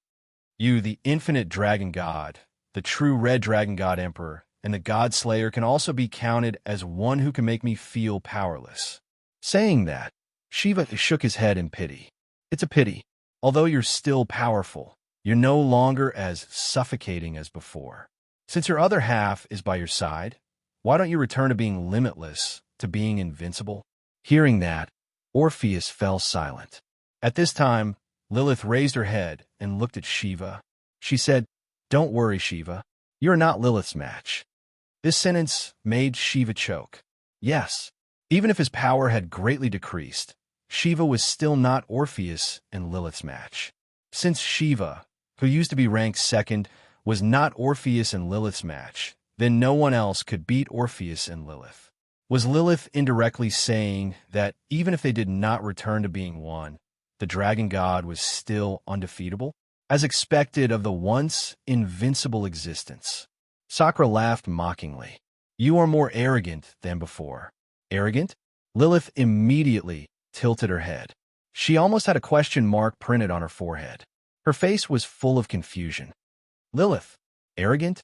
Just as Lilith was confused, Orpheus reached out his hand and stroked Lilith's head as usual, making Lilith reveal a comfortable expression. Seeing that, Noah could not help but laugh. Although he knew that it was not the time to laugh, Noah still could not help but want to laugh. Lilith must have thought that Orpheus was bullied by Shiva and wanted to stand up for Orpheus. That was why she said that, right? In the end, Lord Dragon God's pure and innocent thoughts were mistaken by Shiva and Sakra as Lilith telling them that even if they did not return to being one, they were still not his match. In the end, they had nothing to say. It really made people want to laugh. However, It had to be said that Lilith's unintentional words did help Orpheus vent his anger. If it weren't for Lilith, then it would be Noah's turn to help Orpheus vent his anger. By the way, let me tell you another piece of news, Sashel suddenly said. Orpheus and Lilith have already formed a contract with Noah, and it is a servant contract. This time, the three of them will be our trump card. A stone stirred up 1,000 ripples. The dragon god formed a contract with the god slayer, and it is a servant contract? My god! All the gods were in an uproar. Even Shiva's and Sakra's pupils shrunk slightly as their gazes returned to Noah. This person had done something that made even the gods feel powerless. The god slayer and the infinite dragon god? Even Odin laughed bitterly. The first and second place actually formed a contract. This is something that cannot be laughed at, right? Little brother, you are really good. Zeus laughed heartily. He did not have any negative emotions from being bullied by Noah. Even the infinite dragon god was subdued. Then it is not embarrassing for us three brothers to lose to you. The other main gods also began to look at Noah as if they wanted to get to know Noah again. They even looked at each other. And this effect was what Sashel wanted. With the power of the god slayer and the two dragon gods, our chances of winning against the disaster squad are much higher. Sashel looked around at the gods. So, I suggest that this meeting should be the same as the previous one and be led by the god slayer. Does anyone have any objections? Did anyone have any objections? Of course, no one had any objections. Not to mention that Noah was the suppressive force of the various forces. Just based on the current situation, if anyone from the myth faction were to take the seat, the other myth faction would not be convinced. Since that was the case, the only person who could make all the Shura gods willingly give up their seats was Noah. I have no objections. Odin stroked his long beard and was the first to express his opinion. I have no objections either. Zeus followed, as if he did not care about being bullied by Noah last time. He did not hesitate at all. You do have the qualifications. Shiva nodded. Sakra just snorted softly, silently expressing his agreement. Seeing that Odin, Zeus, Shiva, and Sakra had all agreed, the other main gods looked at each other and finally could only nod. So, Noah became the leader of all the myths faction. Needless to say, this was definitely the first time in history. Noah was not pretentious. He led Orpheus and Lilith straight to the seat of the chief and sat down directly. Then, Syzax, Achuka, Seraph, Felubium, and Sashel sat down one after another. Because the heavenly realm's losses were much more serious than expected, Michael could not leave for the time being and was absent from this meeting. I said that no matter what the final decision is, the heavenly realm will support it. Sashel made such an opening statement. Then, the meeting of the gods begins. Chapter 1943. Pantheon Meeting. It sounded very high-end, but in fact, it was no different from a human meeting. Why do they say that? The reason was simple. After the meeting started, basically, all the gods were talking excitedly. However, they were simply repeating the current information and the future dangers. Heaven and the underworld were attacked at the same time and almost fell. This proves that the opponent has the ability to take down a mythical force. We have to be careful. Nonsense. If it's just an ordinary attack, there's nothing to be afraid of. After all, we have so many forces united now. I'm afraid that we'll be cut off again and be isolated without help. When the time comes, we'll be defeated one by one. Nonsense. The most important thing now is to think of a way to get us through the current crisis. Nonsense. If we can find the headquarters of the group of disasters, then we can take the initiative and directly attack and destroy them. Nonsense. The enemy only relies on the evil dragons. No matter if it's the legendary evil dragons resurrected by the Holy Grail or the mass-produced evil dragons transformed by the Holy Grail, they're the main force of the enemy. If we can solve the danger of the evil dragons, then the enemy has nothing to be afraid of. Still nonsense. Thousands of main gods of mythical forces gathered together and talked so enthusiastically. But in the end, the content of the topic was all nonsense. These things were already known in advance, so the gods needed to gather together and hold such a meeting to come up with a solution, wasn't it? However, In the end, there was no solution. Instead, they kept repeating the information they knew. What could they come up with in the end? Therefore, including Noah, Syzax, Achuka, Seraph, Felubium, and Asashel didn't speak. Odin, Zeus, Shiva, Sakra, and the other main gods didn't participate in it either. They just listened to the repeated nonsense of the gods and kept silent. The so-called too many people referred to this situation. Even if they were gods, once there were too many of them and each of them had their own ideas, it would be impossible for them to unify their opinions. They could only repeat nonsense like this. Of course, some of the wise main gods were very clear about the theme of this meeting, so they didn't participate in this nonsense. They just sat there quietly and said nothing. It was easy to imagine that the main gods who were keeping their mouths shut at this moment were the wise ones who could really play a role in the meeting. Until a certain moment, Sakura spoke impatiently and interrupted the endless nonsense. "All right, demons, it's time for you to play your role." Sakura turned his head and looked at the 4 demon kings, led by Syzax. "As victims, I'm sure you're the ones who know the trickiest part about the Calamity group. In order to prevent the same thing from happening again, I'm sure you've already prepared the means to resist, right?" As soon as Di Shirtion's words came out, the noisy scene immediately quieted down. Everyone turned their eyes to Syzax, Achuka, Seraph, and Felubium. The 4 demon kings perked up and looked at each other. "We are indeed analyzing tactics to cut off communication and are also developing a new method of communication." Syzax finally spoke. "So, the danger of being isolated and attacked separately should be reduced by a lot." "Very good." Odin laughed. "Finally, we've heard some useful information. It's just that the enemy's means are not to be underestimated," Azazel said.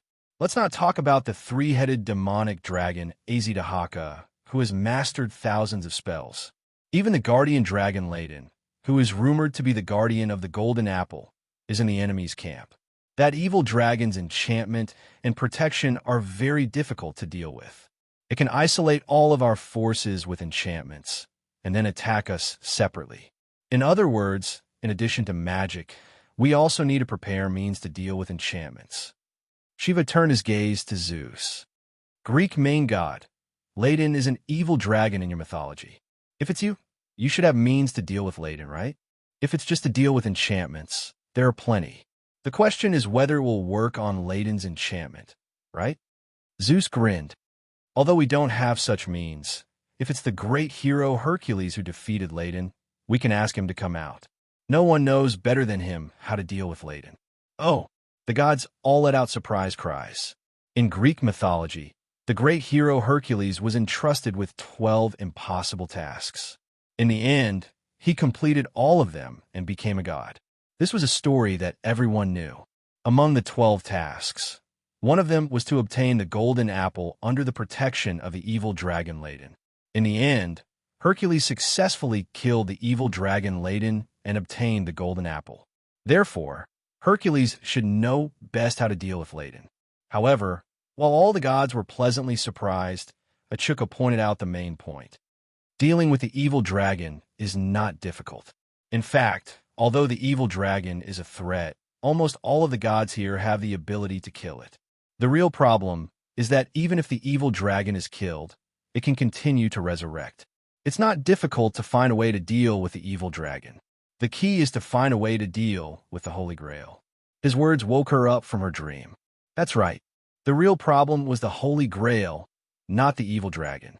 If they didn't find a way to deal with the Holy Grail first, then even if they dealt with the evil dragon, it would be useless in the end. The Holy Grail is in the hands of the Demon King's little brat, right? Odin said thoughtfully. Sure enough, that Demon King's son is the real threat. Can you find a way to find Lezivim's whereabouts? Shiva said slowly. There shouldn't be anyone who knows the former Demon King's son better than the demons, angels, and fallen angels, right? If we can find Lezivim smoothly, then we won't be so passive. Syzax's expression became serious. As early as after the turmoil of the vampires, we began to look for Lezivim.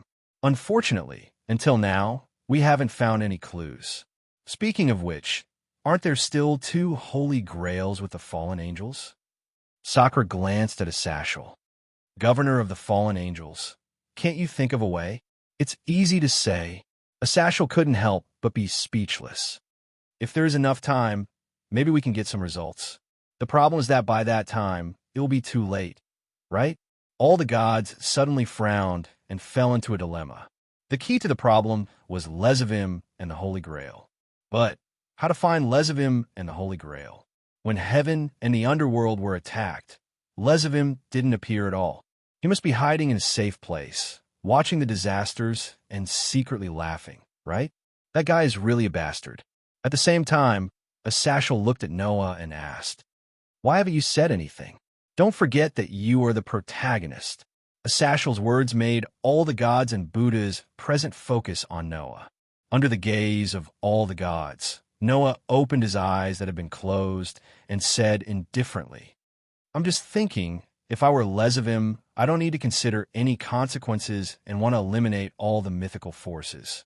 Is there a shortcut to achieve this goal?" Noah's words made all the gods present stunned. Asashel.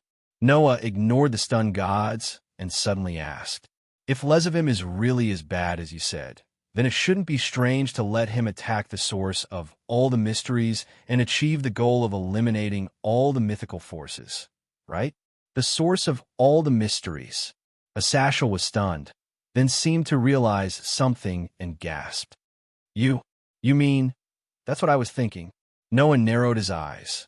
Lezavim will act soon. With such a sentence, Noah stood up and looked around at all the gods present. If I'm not wrong, Lezavim's next target is not any mythical force, but humans.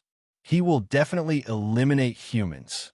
All the gods present almost instantly understood what Noah meant, and all of them showed a horrified expression.